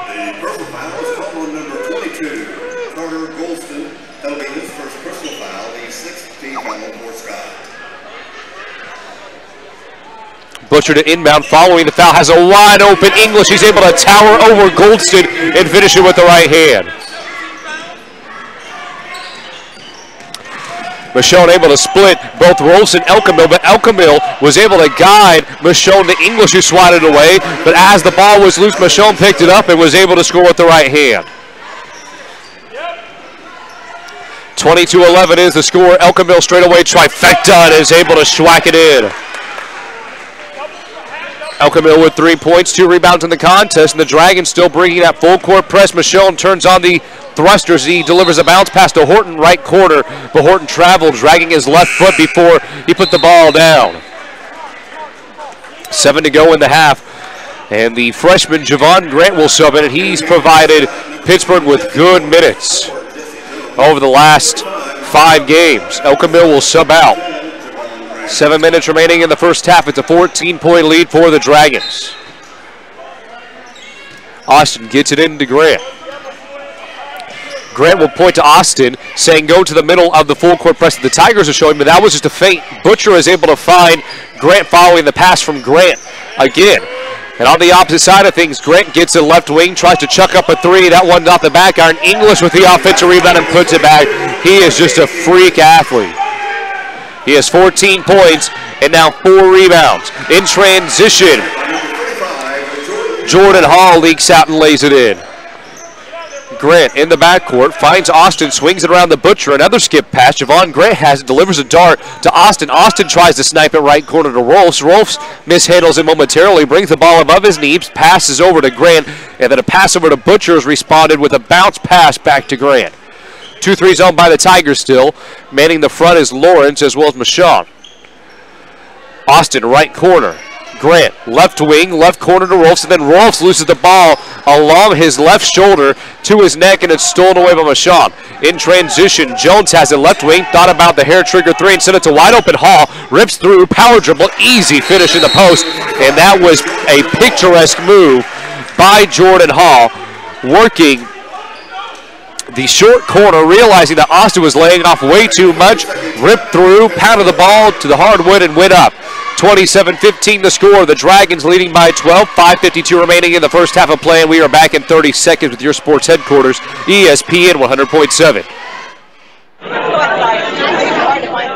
What's the buzz around Community National Bank and Trust? They're talking mobile banking, instant issue debit cards, rewards checking and credit cards, and let's not forget e-power checking, paying better than CD-like rates on a checking account, plus nationwide ATM fee refunds. Get in on the buzz. Community National Bank and Trust, member FDIC. High school basketball on ESPN 100.7. The Tigers 1-2-1 trap in the backcourt is broken up. Gavin Elkamil responds with a reverse layup that swirls around the rim, and then Marquis English does what he does best, acting as the trash man, tipping up the basketball. In scoring, he has 16 points, 5 rebounds now. We're not even midway through the second quarter of play. 29-15 to score. Dragons up 14, just under 5:30 left in the half, and a foul by the Purple Dragons while the Tigers were maintaining the basketball. It's on Butcher. His first and the team's 7. So to the line goes Michele, who started off slow through the first 3 or 4 minutes of the first quarter, but started to assert himself defensively and offensively. He has 2 right now. His first offering is his only offering, and Trenton Austin soars up for a big rebound. In transition, Javon Grant finds a wide open Elkamil right corner, but that one soars. And it's rebounded by Hall on the weak side. And then in transition, the ball is skipped over to Jones from Mashawn, but Mashawn traveled. 29-15 the score, 14-point lead for PHS.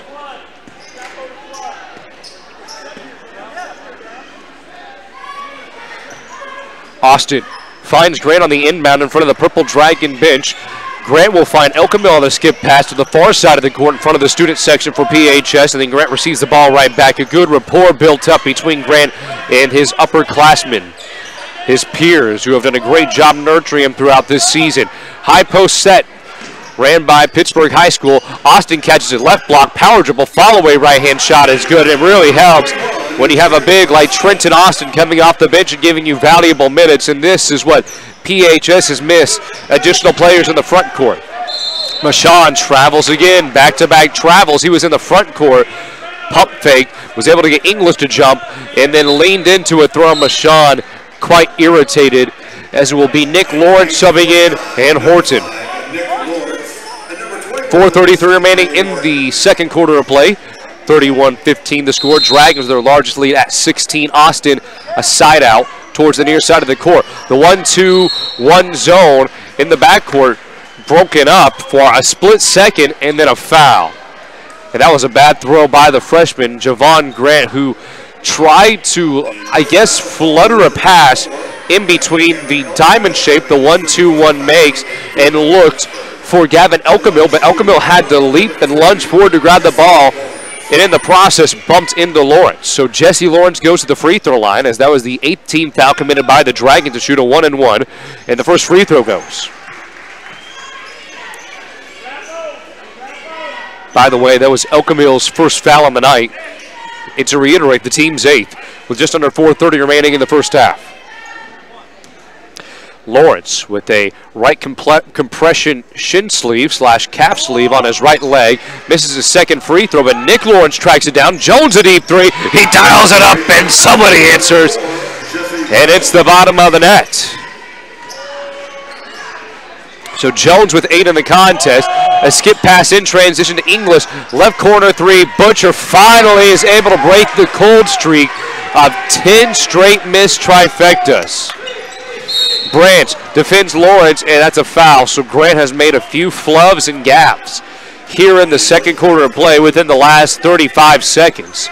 A turnover, if you will, and then a foul committed, the 19th foul by the Dragons.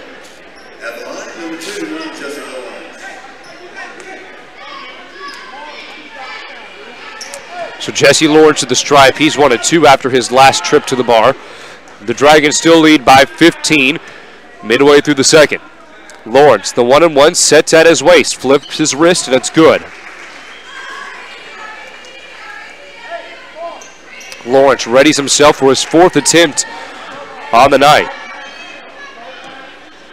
Butcher communicating with Elkamil in English. And the second free throw is good by Lawrence. Lawrence has 5 points in the ballgame. He's 3 of 4 from the free throw line.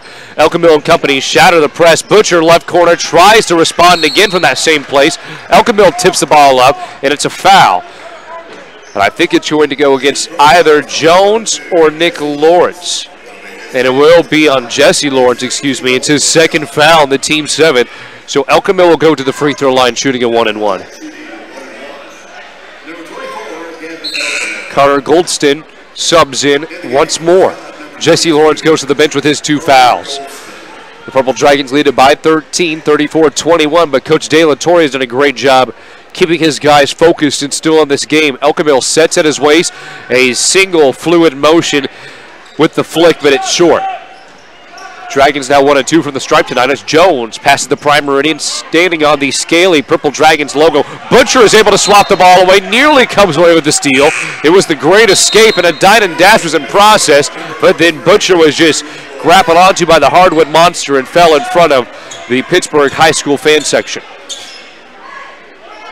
There'll be a far side out by Hall, and I think There's a towel that's needed towards the far side of the court. I think the officials want to clean up aisle 35 where Butcher spilled. 3:43 remaining in the first half of play. Dragons up 13. They led by 11 after 1, 20-9.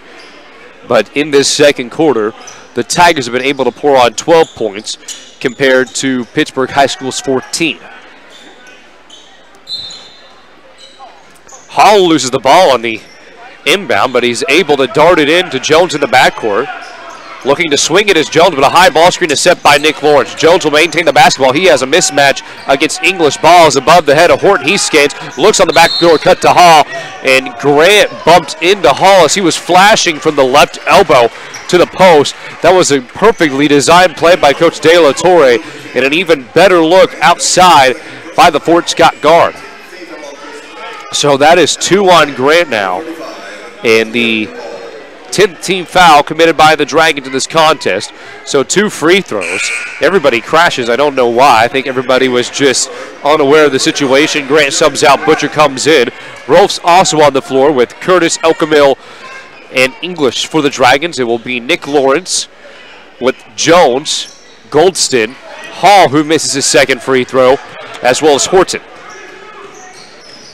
So after the 1 of 2 attempts by Jordan Hall, the Dragons lead it by 12, and English, his number called again. He catches it, far side block, and scores with the right hand. English, 9 of 11 inside of the circle. 18 points, 5 rebounds. Rolfs comes out to guard on the perimeter against Jones, doing a good job keeping his man in front of him. A chest pass over left corner. Horton decides to find Nick Lawrence. Curtis read the post feed pass to the cutting Hall very well, came away with the steal. Butcher in transition at the free throw line. Sails a pass over the head of Jones and finds Elkamil. Right block is Curtis, kicks it out, and a beautiful swish. 3-pointer goes for Drew Rolfs. Rolfs 2 of 2 from the outskirts of the Badlands have been kind to him. 39-22 the score, 17-point lead for the Dragons. Butcher rips it away. Horton and Nick Lawrence, the only 2 men back. Butcher goes right into Lawrence and draws the foul, and you can't blame Lawrence because Jarek Butcher is a boulder with legs. He's the middle linebacker on the football team. He's about 5'11", maybe 6 feet tall on a good day when the sun's shining, and about 195, 200 pounds. Butcher takes 2 dribbles, set the ball at his forehead, flips it through.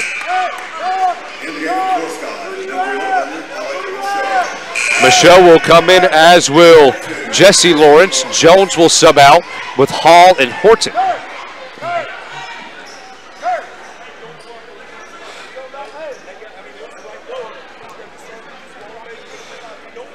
Butcher takes 2 dribbles, takes 2 more dribbles, set at his waist, flicks his wrist. The second opportunity does not go, but Butcher with 4 points, and he ended a streak of 0 of 10 from deep over the last 3 games with a left corner 3-pointer earlier on in the second quarter. Speaking of which, 2:15 remaining in the half. Butcher's able to strip the ball out of the hands of Jesse Lawrence. Lawrence is able to throw a bounce pass to Nick Lawrence. He elevates and is able to lay it in with the right hand. Nick Lawrence, a bouncy basketball player.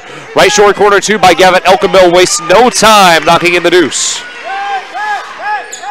Jesse Lawrence trying to respond as he crosses the prime meridian. Just under 2 to go in the first half. 42-24 the score. An 18-point lead for the Dragons. English swats the ball away as Lawrence tried to skate inside. Skip pass. Elkamil goes up. Right-handed. Splits the 2 defenders in Goldston and Campbell. Elkamil gives the Dragons their first 20-point lead of the night. Their largest as well.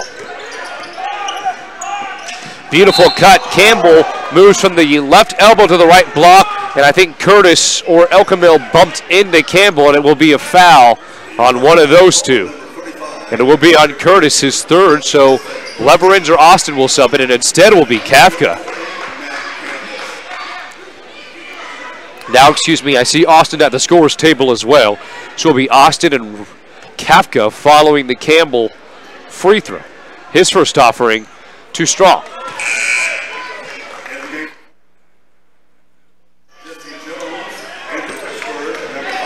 Jesse Lawrence will sub out. And Jones will come in.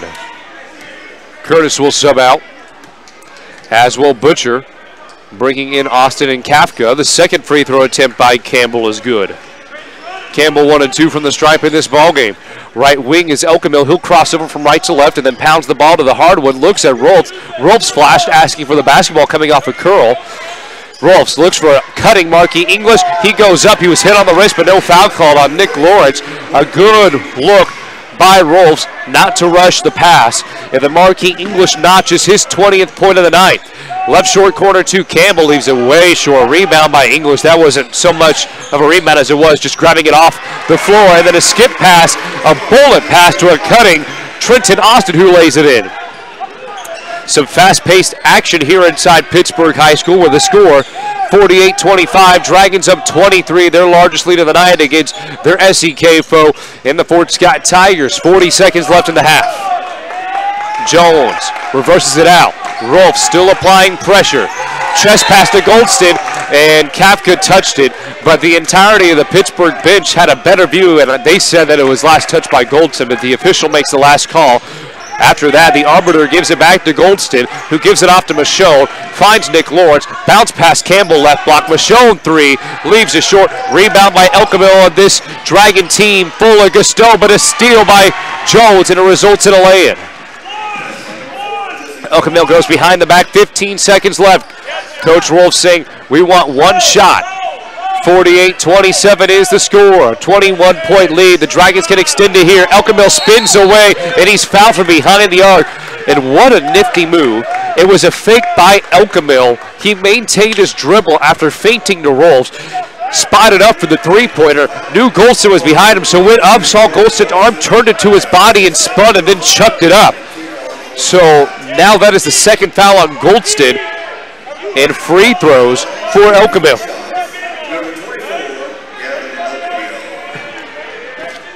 So Goldston with 2 and 9 on the Tigers. Elkamil will set at his waist his first free throw good, and I think this is 3 free throws.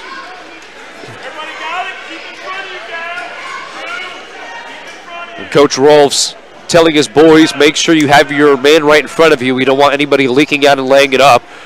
Elkamil's second free throw is good. He will shoot his 4th attempt on the night here in just a moment. He is currently 2 of 3.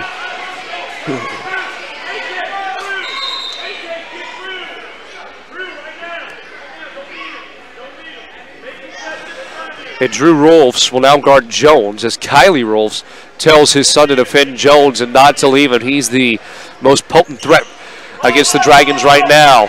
Elkamil with the offensive board, chucks it up and makes it right before the buzzer sounds.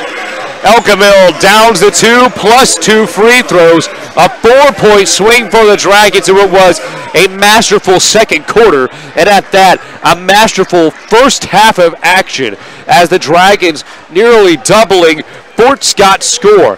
52-27 at the intermission.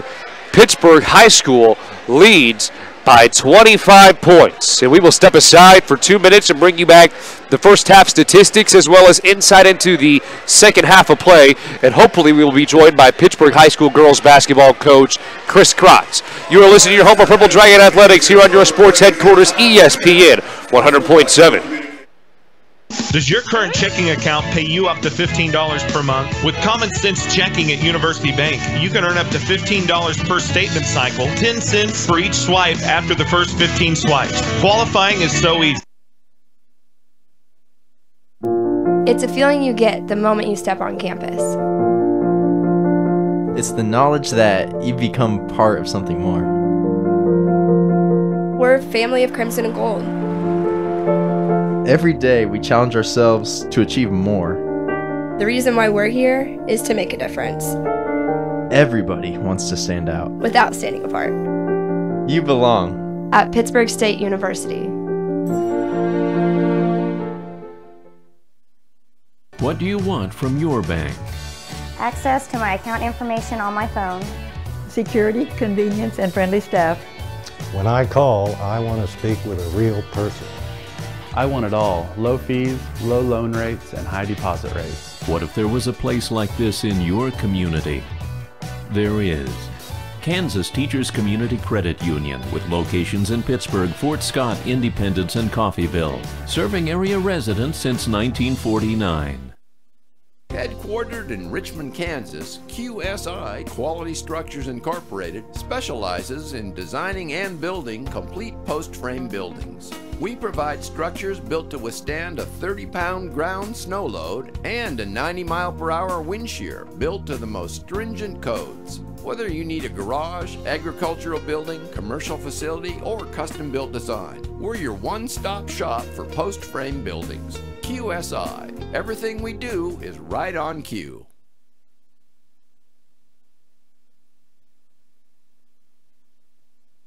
Best interest by providing top quality, energy efficient ream equipment and service for Southeast Kansas homeowners. Vogel Heating and Cooling is a Ream Factory authorized dealer and has been serving the area for over 20 years. Turn to the experts. Turn to Vogel Heating and Cooling. Let's go back live courtside. And a merry welcome back to your sports headquarters, ESPN 100.7. Whether you are listening on the dial or on our live stream at ESPN 100.7, we welcome you into Pittsburg High School alongside the very talented Austin Souter, who is working camera tonight for our live stream, with Shelby White back at our KSHQ studio. I'm Cam Molina. At intermission, the Pittsburg High School Purple Dragons boys basketball team, led by Kiley Rolfs, lead by 25 against their bitter rivals in the Fort Scott Tigers, 52-27. It was a terrific first half of action that saw the Dragons lead wire to wire. Let's go ahead and go through the first half statistics. We'll begin with Chase Curtis, 7 points, 2 rebounds, but he does have 3 fouls. 6 points for Drew Rolfs, all from downtown. Galvin Elkemille with 11 points. He had a 4-point swing to close the second quarter of play. He knocked down 2 of his 3 free throws as he was fouled from behind the arc by Carter Goldston. And then an offensive rebound by himself. He wiggled back outside of the free throw line and then faded away and knocked down a 2 right before the buzzer sound. And then Marquis English with 20 points, 6 rebounds. He leads all scorers. 4 points for Jarek Butcher, 4 points for Trenton Austin. And as for the Tigers, 5 points for Jesse Lawrence, 10 points for Jesse Jones, including a rebound. Nick Lawrence, 2 points, 2 rebounds. 2 points for Alec Machon, 1 point for Matt Campbell, 2 points for C.J. Horton, and then 5 points for Jordan Hall. The Purple Dragons have done an exemplary job of pushing it in transition, and that's the strength of this team. They have bigs that can run. Chase Curtis, a very athletic forward, as well as quarterback for the football team, and then Marquis English, a very wiry yet speedy forward. He does a great job going coast to coast, and sometimes he'll lead the fast break on his own, and he's about 6'6", 6'7". So to have 2 big guys running the floor, not only does that envelop space in the middle, but it also gives guards options as those 2 are cutting down the middle of the key. The guards can look low instead of just attacking at different angles. So different options for the Dragons, and the 3 ball has been dropping at a high rate, 4 of 6 from downtown. That is 66% from deep in the first half of action. That is a +3 advantage in the make column for the Dragons. That's a 9-point swing in that particular category, and the Dragons only 2 free throws away from matching the Tigers, who tonight have shot 6 of 10 for the line.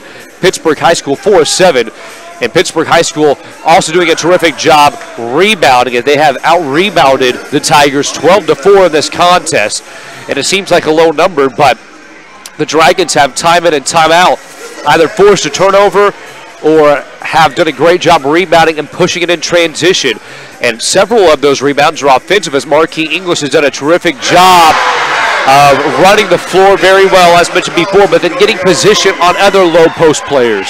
So it will be up to Matt Campbell, as well as Jesse Jones and Jordan Hall, to really pound the glass in this second half of action, ensure that Marquis English stays off the glass. Same thing with Chase Curtis and Galvin Elkemille, who have all done a terrific job crashing the boards.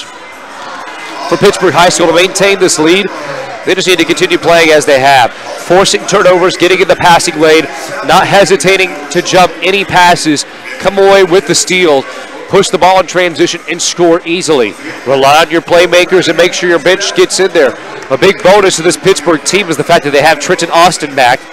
He's played valuable minutes. He has 4 points and a rebound in this contest.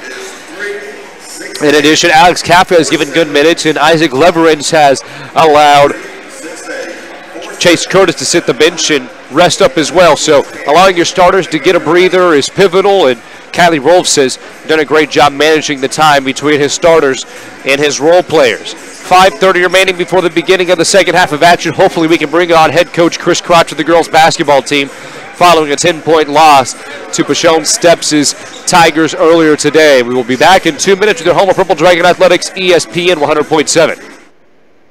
When the lights come up on Friday and Saturday nights at high schools and colleges across the region, it's often on a field built by Crossland Construction. Many Crossland employees played on those fields and were educated in the schools that are thriving parts of our communities today. Crossland is a proud supporter of area athletics and urges you to be a part of your local school community. Many of the athletes playing today may help Crossland build across our region in the future. Check out career opportunities at crossland.com. Crossland Construction, build you. No one wants to file for bankruptcy, but a wage garnishment can make it hard to pay the rent, pay the pharmacy, or even feed the family. Bankruptcy can be a viable option to help families cope with unfortunate and unforeseen financial hardship. Call Steve Stockert at Wilbert & Towner, 620-231-5620 for a consultation to find out if bankruptcy is the right choice for you and your family. Call today. Wilbert & Towner, a full-service law firm, 620-231-5620. We are a debt relief agency, helping people find the relief they need in bankruptcy. Hi, I'm Kendall Gammon. You may know me as a Kansas City Chief, but I'm also a proud graduate of Pittsburg State University. Pittsburg State offers more than 200 degree programs, small class sizes, and tuition so affordable it earned Pittsburg State a top 10 ranking on Washington Monthly's Collegiate Best Bang for Your Buck list. But don't take my word for it. Visit Pittsburg State and see why there's nothing like being a gorilla. Learn more at pittstate.edu/BAGorilla. If you want to improve your basketball skill set, you need to attend one of the Lane Lord basketball camps. Each camper receives individual attention and specific coaching adapted to age and skill level. There's something for everyone. A grade school camp for girls entering 3rd through 8th grade, a high school team camp available on 2 different weekends with both varsity and JV levels of competition, plus satellite camps throughout the summer. All campers receive instruction from head coach Lane Lord, head assistant Amanda David, along with former and current players. For more information, visit them online at LaneLordBballCamps.com. Coach Lord and Coach David have seen tremendous success over the past several years, and they begin their recruiting at these camps, with over 20 former campers being signed. Visit LaneLordBballCamps.com. High school basketball on ESPN 100.7. We're back with your sports headquarters, ESPN 100.7, and at intermission, it is a 25-point lead for the Pittsburg High School boys basketball team, 52-27, where most of them are just practicing their dance moves. And when I mean that, some very elegant-looking in-and-out moves behind the back, things that I'm very envious of, and I think that Fort Scott is envious of as well. But again, 25-point lead for this Dragons team. And it has been no small effort from Marquis English and Chase Curtis. They combined for 27 first-half points. And the Dragons' offense has primarily been funneled through Marquis English as it has been over the last couple of years.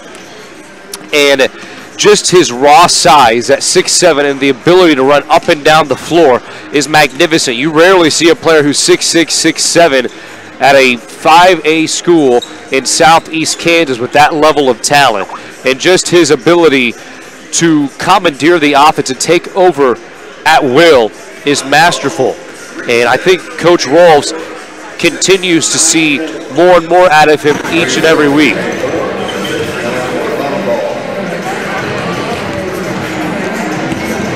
With that, you also have to touch on some of the other key contributors for this team. Chase Curtis has been a rock for this team. He leads the team in rebounds. He does a terrific job of crashing the glass on a night-in, night-out basis. He's a very gritty player. And then you have to talk about some of those perimeter guys. Drew Rolfs does a great job of shooting the 3 ball, as does Gavin Elkamil. And I think rising up is Javon Gray. He had 2 first-half fouls, but we'll see him more so in the second half of play as he's calmed down. But the league in the SEK is really up for grabs right now. You talk about Anthony Hauk at Parsons High School, how well that team's been playing. They downed the Purple Dragons in late December prior to break. Chanute, I think, once they get Ty Bowman back, the quarterback from their football team who also doubles as their forward, in the middle of their offense. You talk about Corbett Kimberlin, that point guard there. that team, I think, will really pick up some steam. Fort Scott, this just seems to be an off night. Shots aren't dropping, and the Dragons have just played very, very well.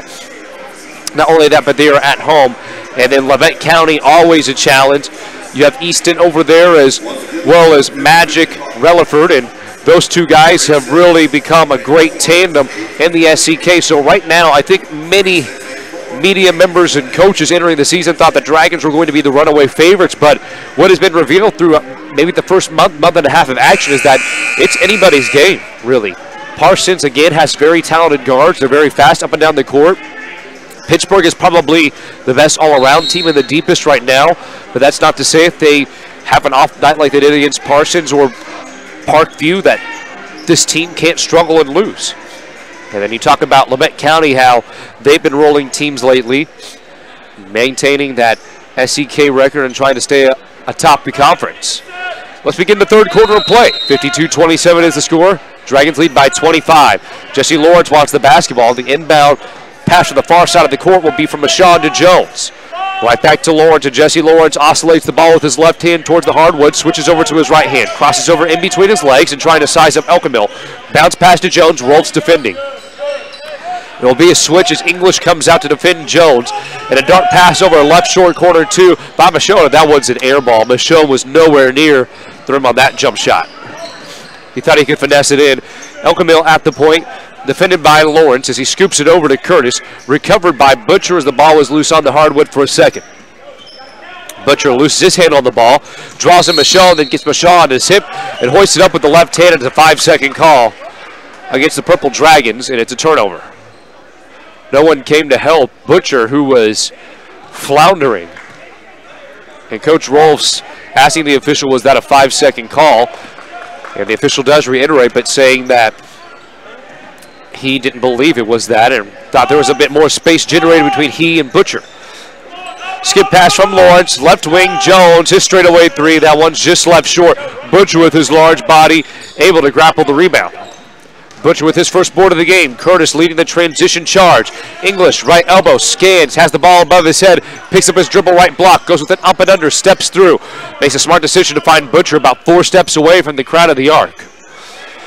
A kick out, left wing, Rolfs scans, looks and finds English at the point. Prospecting is English, right back to Rolfs as the offense will flow through Butcher now. Butcher at the point, holding the reins of the offense, and the bridle horse is now being commandeered by Elkamil as he gives a sling pass with his right arm to English. Free throw line pass. Rolfs wants everyone to clear out away from him, saying, Elkamil, I need some space.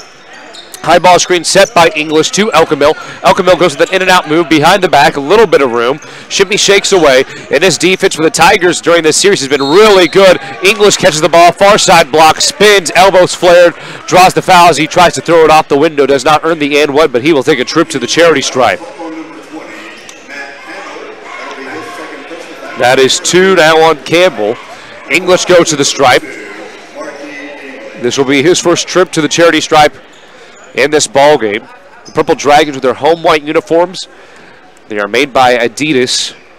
The shoulders are purple with a white P logo on their necks towards the top of their spine. And then their shorts, much like their tops, are white with purple stripes along the sides going down past the thighs, and then near the knees is a purple P logo. As both free throws go for Marquis English. I beg your pardon, English goes 1 and 2 for the free throw line. 53-27 the score. That was the first point of this third quarter. 6 minutes to go in the third. Jones gets a man on his hip. Right corner three, and Jesse Lawrence is able to sink it. Good three-point jump shot to bring it within 23. Elkamil, left wing. The backdrop is all camo, where the student section is currently hanging out. Their theme of the night is camo/hunting. Curtis forced to pass back out to Butcher, who delivers a fastball into the torso of Elkamil. Elkamil finds an open English. English rips through, keeps the ball above his head, finds Curtis, free throw line. Curtis dives, right hand finish, +1. Chase Curtis is a man on a mission. 4-4 from the field, 9 points and 2 rebounds. 55-30 is the score, and the Dragons absolutely putting it on right now. Second on Hall. And the and one opportunity converted. And Curtis really struggled with free throws in the first quarter of the season. It seems like he's turned a corner in that regard, though he's 2-2 tonight. Again, not a large sample size, but you have to be quite positive and commend him for what happened, or what has happened so far with his 2-2 makes, to be more specific. 5:30 left in the third, 26-point lead for the Dragons, 56-30. English to defend Jones. Jones goes left short corner, backs it out, wheels outside of the arc. Outside the horseshoe is Lawrence, looks for Matt Campbell. Campbell kicks it out left corner, attacking left short corner. Permeating was Jones before the ball is swatted and grappled by an open English, which is skipped to Elkamil. Elkamil tries to go with a one-hand flush, and it sails off the lip of the iron, sails up and touches the wiring, keeping up the net. Wow. But English with a sensational block as he pinned Jones and wrapped up the ball with one hand, and then Elkamil almost delivered a highlight reel flush. Jesse Lawrence defending Elkamil. English lays it up, but a foul before then.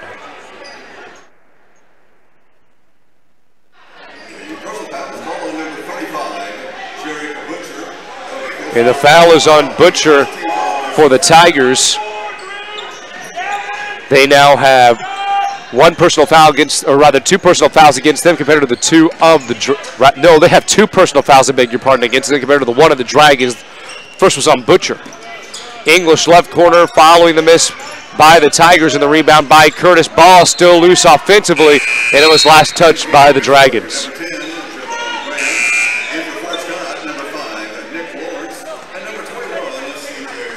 Horton will sub in for Michele. Campbell will come out. Also coming into the contest for the Tigers is Nick Lawrence for Campbell. Horton in the backcourt.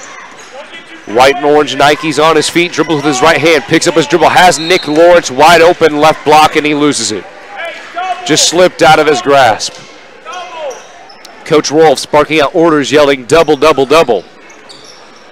4:15 left in the third.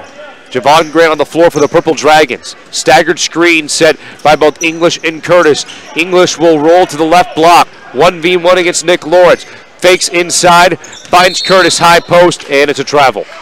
That is a really pretty executed design play. English has the option, and he's the first option, to catch in the short corner and drive or spin baseline, do what he wants to do, fade. And if not, it's almost a reverse high-low action. It's more of a low-high action, and Curtis can cut, shoot, or kick. Jones, double teamed by Elkamil and Grant, loses it, but delivers a beautiful sharp bounce pass to an open Horton, and then Horton responds by finding a wide-open Jordan Hall for the left-hand finish. Grant crosses over, right to left, left to right. High ball screen set by English, same play, just reversed, but Grant takes it on his own, draws the foul, and it was on the floor. NBA rules would have said that was a progress foul. 3:40 left in the third, 56-32 is the score, and a low-scoring third thus far. Elkamil subs out. Rolfs is in, as well as Trenton Austin, Curtis, and English. Grant with it as he wheels a pass over right wing. Rolfs, quick trigger trifecta. No. Nick Lawrence comes up with the rebound, but he may have stepped out of bounds. No, Curtis bumped into him. If that is the case, he has four. That is the case.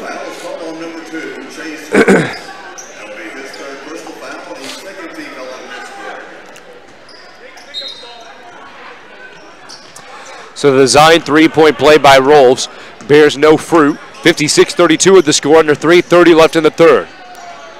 Jones crosses over right to left. His scarlet red uniform with an FS logo towards the right and left thigh.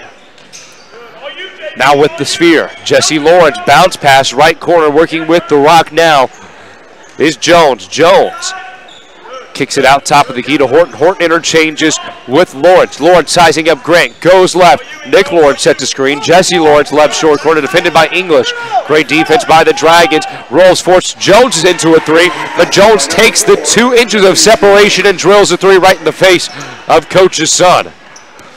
56-35 the score, a 21-point lead. Curtis back to the basket, up faked with his right hand, goes up as both Hall and Jones jumped. Curtis is able to convert. He's 5 of 5 from the field. Jesse Lawrence stops. Free throw line bounce pass to Nick Lawrence. Tries to go with a skip over to Hall, but it's stolen by Curtis. English breaks away, and he'll just go with the right-hand layup. And most of the time when he breaks away, he's in for a big-time dunk. 60-35 is the score. 25-point lead for the Dragons. High ball screen set by Jesse Lawrence. Jones steps into a 3-0. Ball tipped into the air. Curtis cannot control it. Ball still loose. It's still loose. Recovered by Hall, I beg your pardon. Ripping through from left to right is Jones. He'll find Horton posting up his Nick Lawrence, but Horton still has it. It's poked out from behind by Grant, but a foul on the freshman. 60-35 is the score, under 2 to go in the third, and the Dragons are up 25. Campbell, as well, Goldston will sub in. Coming out will be both Lawrences. Rolf subs out, Curtis subs out. Leverage checks in with Kafka. Grant will sub out as well. Elkamil will sub in for the Dragons too. It will be a far side baseline inbound by Jones. He scans, lobs it near midcourt where Horton's at. Horton dribbles to the left hand, goes behind the back against Leverage, shovels a pass over, right corner 3, Goldston short. Rebound by Elkamil. Elkamil trucks in transition, tries to deliver a sniping pass to Leverage, but it's broken up. It will remain Pittsburg High School basketball, up 25 with 1:45 left in the third. It's the left side of the goal. Will be Elkamil. Near side baseline inbound. Austin rips through. Near side short corner attacks inside. Left hand throw up does not go. Rebounded by Hall, and he's fouled.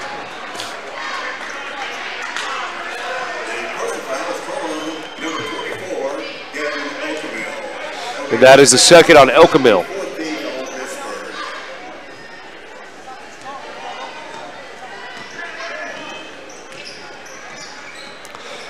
Jones past the timeline, dribbling with his right hand, crosses over to the left, back in between his legs to the right, trying to clear out the right short corner. Instead, a ball screen is set by Campbell. Jones picks up his dribble, works it back to the top to keep Goldston there, then attacking is Horton, picks up his dribble, beautiful kick out, one more extra pass. Jones to Goldston. Goldston does not convert, but then Elkamil grapples the ball with his right hand, one-handed for his 5th rebound of the night. Kafka, left corner, up fake, skips it. Outside of the key is Austin. Austin works it around to Kafka, then Kafka, a bullet pass back into the torso of Elkamil. Elkamil works it around the perimeter. He has English posting up his leverage on Horton. Horton has the size advantage, though. 50 ticks left in the third, 60-35 the score, and English is able to drill a trifecta. English 1 and 2 from deep, 63-35 is the score. 28-point lead for Pittsburg High School. Jones crosses back in front of himself, generating a little bit of space. After the production of space, the ball is passed over to the left wing where Goldston's at before being shipped to Horton. Horton defended by Leverage. He looks to interchange with Goldston, but Leverage tries to jump the ball. Has it for a second as the ball hit the hardwood, and Leverage travels out of bounds with the ball. And it will remain Fort Scott basketball as Jesse Lawrence and Michele checks in. Horton and Jones go to the bench for the last 20 seconds of the third. And Luke Martin, the senior, will see his first action tonight, the 6'6 senior. Far side of the court, side out. Jesse Lawrence is the recipient of the pass fake. Michele double team in the far corner. Jesse Lawrence loses it momentarily. Austin harassing him. Going up with the ball is Campbell as he ripped left short corner to left block and drew the foul. I think that's on Austin. Austin's first. And that is the Dragons' 5th, putting Campbell at the line. Campbell, 1 and 2 from the stripe, and his 1 and 1, actually his 2 free throws. Starts with an initial miss. Currently 1 and 3 from the stripe is Campbell. Has a chance to go 2 for 4. No, he'll remain at 1 of 4. So a non-consequential foul by Austin. With 7 seconds left, Austin needs to get the pass out of his hands. He has 4 seconds. Austin finds Elkamil. Left corner needs to get up. He doesn't even realize it. Tosses it up left-handed, but he steps out of bounds. And that is the end of the third quarter of play. 63 70-35, a low-scoring third quarter of play, but Pittsburg High School holding on to what is a 28-point advantage heading into the final period of play. The Purple Dragons illustrating their SEK dominance on the year tonight. And we will be back in 30 seconds with your sports headquarters, ESPN 100.7. At Lindbergh Pharmacy, we care about your health. From a qualified and caring staff to services like our Time My Meds and MedPack programs, Lindbergh Pharmacy provides personalized service you can count on. Refill prescriptions online at lindberghpharmacy.com or on your smartphone with our free Lindbergh Pharmacy mobile app. You can also sign up for our text alert program and we'll text or email you when your prescription is ready. Can't make it to us? We'll deliver your medications right to your door. Lindbergh Pharmacy, now 2 locations to serve you. Stream this online at ESPN1007.com. And Mary, welcome back to your sports headquarters, ESPN 100.7, alongside Austin Souter with Shelby White back at our KSHQ studio. I'm Cam Molina. 28-point lead for the Dragons, and this is no surprise considering they led by 11 after 1, and then at halftime up 25. But in the third quarter, the Dragons continue to put their foot on the gas pedal and drive forward, and Ford Scott trying to cling to some semblance of hope with 8 minutes left to play. Curtis a far side out with Butcher in the backcourt. Michele to defend Butcher. Butcher with a little bit of separation, but he's all the way at his own free throw line in the backcourt. Skip pass right wing to Rolfs. Rolfs drapes the ball above his face before bringing it back down and finding Austin, who returns it.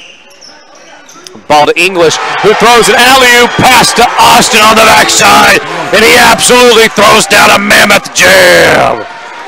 Trenton Austin with a vicious dunk. 65-35 is the score. Jesse Lawrence responds with a three-pointer, though. Lawrence currently 2-2 from downtown. 7:30 remaining in the ballgame. 65-38 the score. Butcher in transition is fouled. And that is on Michele, hit his second.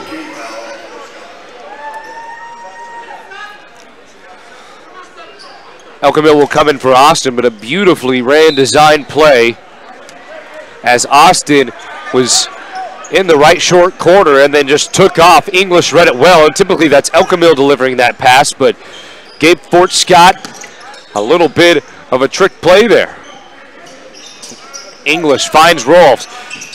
As Elkamil slithers to the right short corner, Rolfs delivers a pass. Elkamil's short corner deuce does not go. Curtis tracks down the offensive rebound. He has 4 on the night. Elkamil will penetrate right short corner. Double clutch his right hand finish.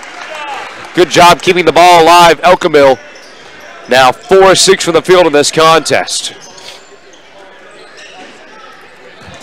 67-38 is the score. Jesse Lawrence's pass to Jones is broken up by Rolfs. Curtis tries to come over and snack the basketball away, but instead Michele has this. He attacks and a block by English, and English has done that twice to Michele. Elkamil will slow down the cadence of the offense, nearly loses his footing. No look pass to Butcher. Deep three is underway, and that one's also good. And whistles blow, and a timeout is used by the Purple Dragons. 70-38 is the score. Pittsburg High School up 32 points with 6:13 left in the contest. And we will step aside for 30 seconds and bring you back more action for your sports headquarters, ESPN 100.7. Does your current checking account pay you up to $15 per month? With Common Sense Checking at University Bank, you can earn up to $15 per statement cycle, 10 cents for each swipe after the first 15 swipes. Qualifying is so easy. Simply have one direct deposit or auto payment plus 15 debit card purchases each statement cycle and a $100 opening deposit. Stop by the bank for more information about our Common Sense Checking. Then swipe and save. It's convenience that pays at University Bank. Branch GMB. Member FDIC.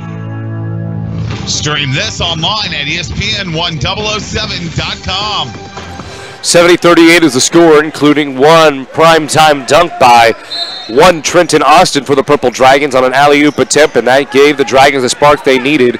And in turn, that infused with the energy of Jarek Butcher. He knocked down a three-point jump shot. It's 70-38. Dragons lead in the fourth with 6 to go, and running clock commences. Javon Grant fouls in the front court, and that is 3 to my knowledge against Grant. And Dalton Gromer will sub in, and that receives a rousing applause from the student section of Pittsburg High School, seeing one of their favorites get in. Elkamil goes to the bench with 13 Goldston subs in. Kafka's also on the floor with Grant, Leverins, and Austin.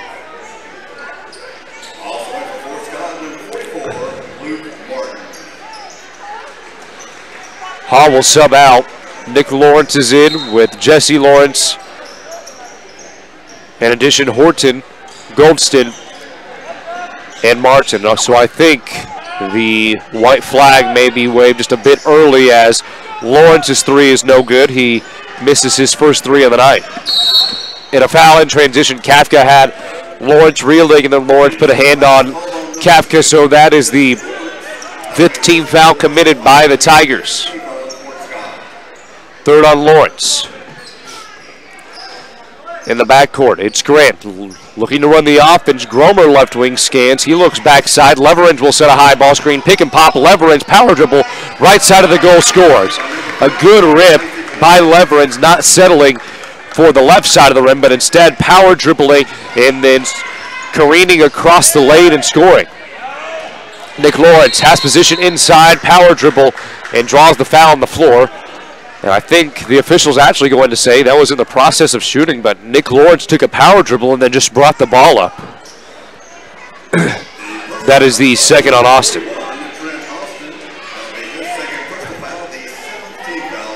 So with the 17th foul will be Lawrence shooting, I think, 2, and his first offering does not fall. And I think that's the appeal Coach Rolfs wanted. He said, hey, I think Lawrence was on the floor instead of in the act of shooting. Regardless, Jesse Lawrence will sub out, and coming onto the floor for the first time tonight is Jarrett Shoemaker. Shoemaker, a junior, as the second free throw is also no good. In transition, Grant stampedes down the floor, gets the right block, chucks up a shot, does not convert, but he's fouled. Grant with blinding speed. As soon as the rebound happened, the ball was passed to him, he took off. 3:30 left in the ball game. 72-38 is the score. And I think I should mention that Drake LaRoche is on the Fort Scott boys basketball team. He is a 5'7" sophomore and son to Adam LaRoche, the ex-professional White Sox first baseman. So a lot of athletes for this Fort Scott team. If you ever happen to drive to Fort Scott, which is about 30 minutes north of Pittsburgh, there's a beautiful complex just on the outskirts to the east of Fort Scott called the LaRoche Complex, and it is gorgeous. Named after Adam LaRoche himself, as he donated a couple $1 million to that project. Picking up a dribble of Shoemaker, baseline with it, losing it was the recently subbed in Nick King. Fake up and under by Martin as he is defended by Leverins. Stolen away by Austin. Austin has a head full of steam. He can go for a two-handed jam. He does! Cocks it back and slams it home, lowering the gavel. So Trenton Austin with 2 jams in this contest. 76-38, the score, nearly a 40-point lead. Skip pass to the left wing, following a pass from Jacob De La Torre, Jeff De La Torre's son, to the right wing where Shoemaker's at. Bounce pass, right block, picking up his dribble as Hall working around the perimeter. King picks up the basketball. The sphere worked around the horseshoe. Right corner, Shoemaker defended by Kafka. 2-point jump shot falls from Hall. Martin. Martin drills it. Leverins right short corner back to Javon Grant, who hit 2 free throws earlier. 3 on its way from the left corner by Alex Kafka. And that one's good. So the bench players starting to notch some points. It's nearly a 40-point lead for the Dragons, 79-40, a minute 15 left in the ballgame. King delivers a chin-high pass to Drew Rhodes. And a foul on the floor. And the Purple Dragons will bring in 2 new subs. However, they're told to stay off the floor. Have not been told to come in yet, as Brett Weimers and Peyton Cantrell come in. Trenton Austin will sub out, as will Javon Grant. So it is the quote-unquote maybe 6th and 7th or 7th and 8th men getting a rest and calling it a night. Rebound by Cantrell following the foul on the floor on the one-on-one opportunity. That was no good. Right corner Weimers. Kafka high post finds Cantrell. Gromer has it left corner. Up fake by Leverage. Then Leverage was stripped. He had a little bit of wiggle room to attack. Kafka again. High post Cantrell. Fadeaway 2. Shirks off the iron. Goes off the head of Weimers. It's loose. And is recovered by Rhodes.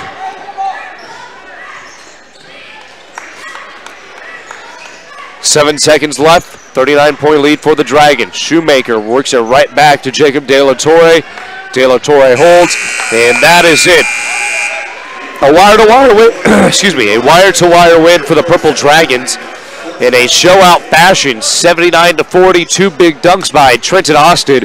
26 points from English, 13 from Elkamil, and 12 from Chase Curtis as they rout their bitter rivals in the Fort Scott Tigers. We'll be back in 2 minutes with a rundown of the final statistics, and then we will talk with Pittsburg High School boys basketball coach Kiley Rolfs. You're listening to your sports headquarters, ESPN 100.7.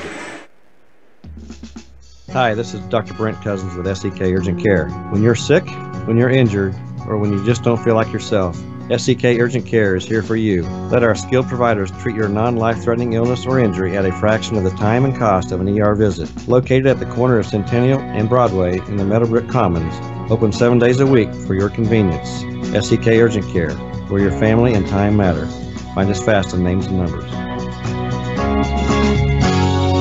The true test of a great insurance agency comes when you suffer a loss. It's easy to take your premiums, but Ray Ryan of Ryan Insurance of Pittsburgh knows that handling your claim is the most important service an insured needs. Claim is our chance to let the customer know that we'll be out there, not just that we sold them a policy, we'll also be there when a claim occurs to make sure it gets handled in an honest, respectable way. Ryan Insurance of Pittsburgh, a trusted choice agency. Find them fast in names and numbers. Customer first, safety always. It's not just a tagline, it's the Watco way. By focusing on safety, each and every day they build a future by protecting their customers, team members, community, and the environment.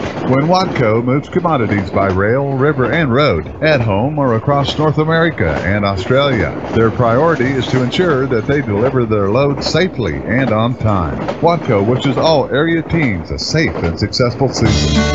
At Lindbergh Pharmacy, we care about your health.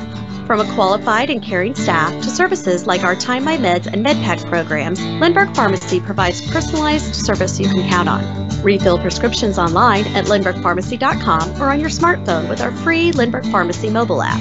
You can also sign up for our text alert program and we'll text or email you when your prescription is ready. Can't make it to us? We'll deliver your medications right to your door. Lindbergh Pharmacy, now 2 locations to serve you.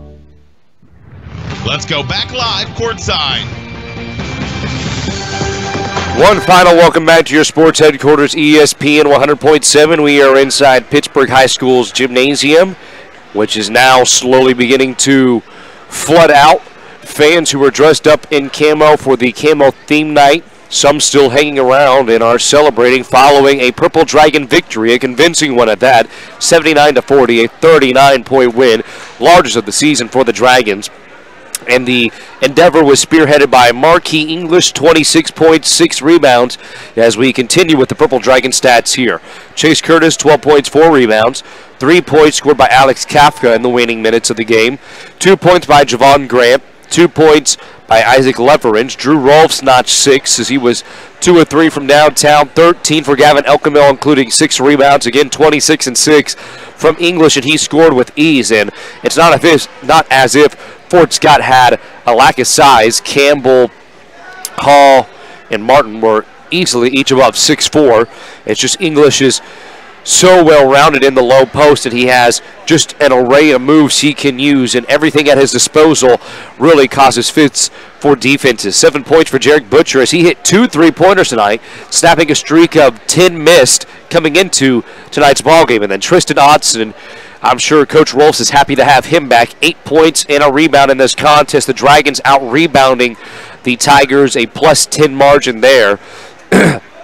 As for the scoring for the Tigers. Jesse Lawrence notched 11. He went 2 of 3 from downtown. 13 points for Jesse Jones, including a rebound. 2 for Nick Lawrence and 3 boards. And then 2 points for Alec Michele. 1 point for Campbell. 2 for Horton. And then it was also 7 points racked up by Hall. And then Luke Martin, towards the end of the game, knocked down a 2-pointer. As we are now joined by Pittsburg High School boys basketball coach Kiley Rolfs. Coach, first of all, congratulations on the victory, largest victory thus far this season. Can you just touch on what you thought went well tonight for your boys? Well, a lot of things did. I mean, I thought that was the closest version of us that we've been so far this year, and that's something we feel really good about tonight. But knowing that we can be better than we were tonight, and that's no disrespect to Fort Scott or anything else, but because we turned the ball over, I thought, quite a bit in the first half. We shouldn't have, but I mean, big picture-wise, that was the closest version of us that we've been this far, and so we need to understand that moving forward about what was good to us and what we need to do to keep playing that way. Well, you say it's probably the best version of you guys. Would you say that was possibly the most well-rounded game so far this season too? I mean, we did over break we talked about a few things that we need to do better, and one of them was move the ball, another one was guard the ball, and I thought we did those 2 things really well tonight. And when we keep things simple like that, it's good things happen for us because we got a lot of kids that can do a lot of good things. So that's a big key for us, just keeping things simple and don't let it be harder than that. Well, Coach, you talk about ball movement and decision making. It was quite evident the selflessness of many of your players. Absolutely, looking for that open shot. Can you just touch on that? Well, you're exactly right, and it was evident from the get-go, I thought. And like I said, when we do that, we're a load to deal with. We are a load for the other team to deal with when we do that, and we didn't do that all the time in our first 5 games. We did it tonight, and the result is the result. And, Coach, I'm sure you celebrated for all of a minute 30 seconds in the locker room, but you have Labette County up next, obviously a talented team with the Relaford kid and Easton kid. What do you see from them, and what are you guys going to do over the next couple of days to prepare for that? Well, they're a good team, and we're excited about it. We definitely mentioned that on our way out down there, and we're excited about it. Our guys will be real excited about the challenge of going over there and playing against a very good basketball team and, a team that's leading the SEK right now. We'll get ready to go. Well, Coach, I appreciate the time, and hopefully your holidays were great. Thank you so much. Yeah, thank you. I appreciate it. You too. Once again, that was the Pittsburg High School boys basketball coach Kiley Rolfs, and that will do it here from Pittsburg High School. Final score 79-40 as Rolfs' boys prevail by 39 following a 26-point effort by Marquis English. As for the girls' side, Chris Krotz' girls dropped to 2-5 on the season. It was a 10-point loss to the hands of the very talented Madison Cook and the Tigers. Cook dropped 26 in the contest. Once again, special shout out to Austin Souter, who did a fantastic job running Cameron and I in the absence of Avi Sharma, though Shelby and I never really noticed it, which leads me to my next point. Shelby White, thank you so much back in the studio for always keeping us on track. And lastly, thank you all so much for joining us for this Friday night contest. For all of us here at ESPN, including myself, Cam Molina, have fun, be safe. Purple Dragons win on the boys' side, lose on the girls' side. Hi, this is Dr. Brent Cousins with SEK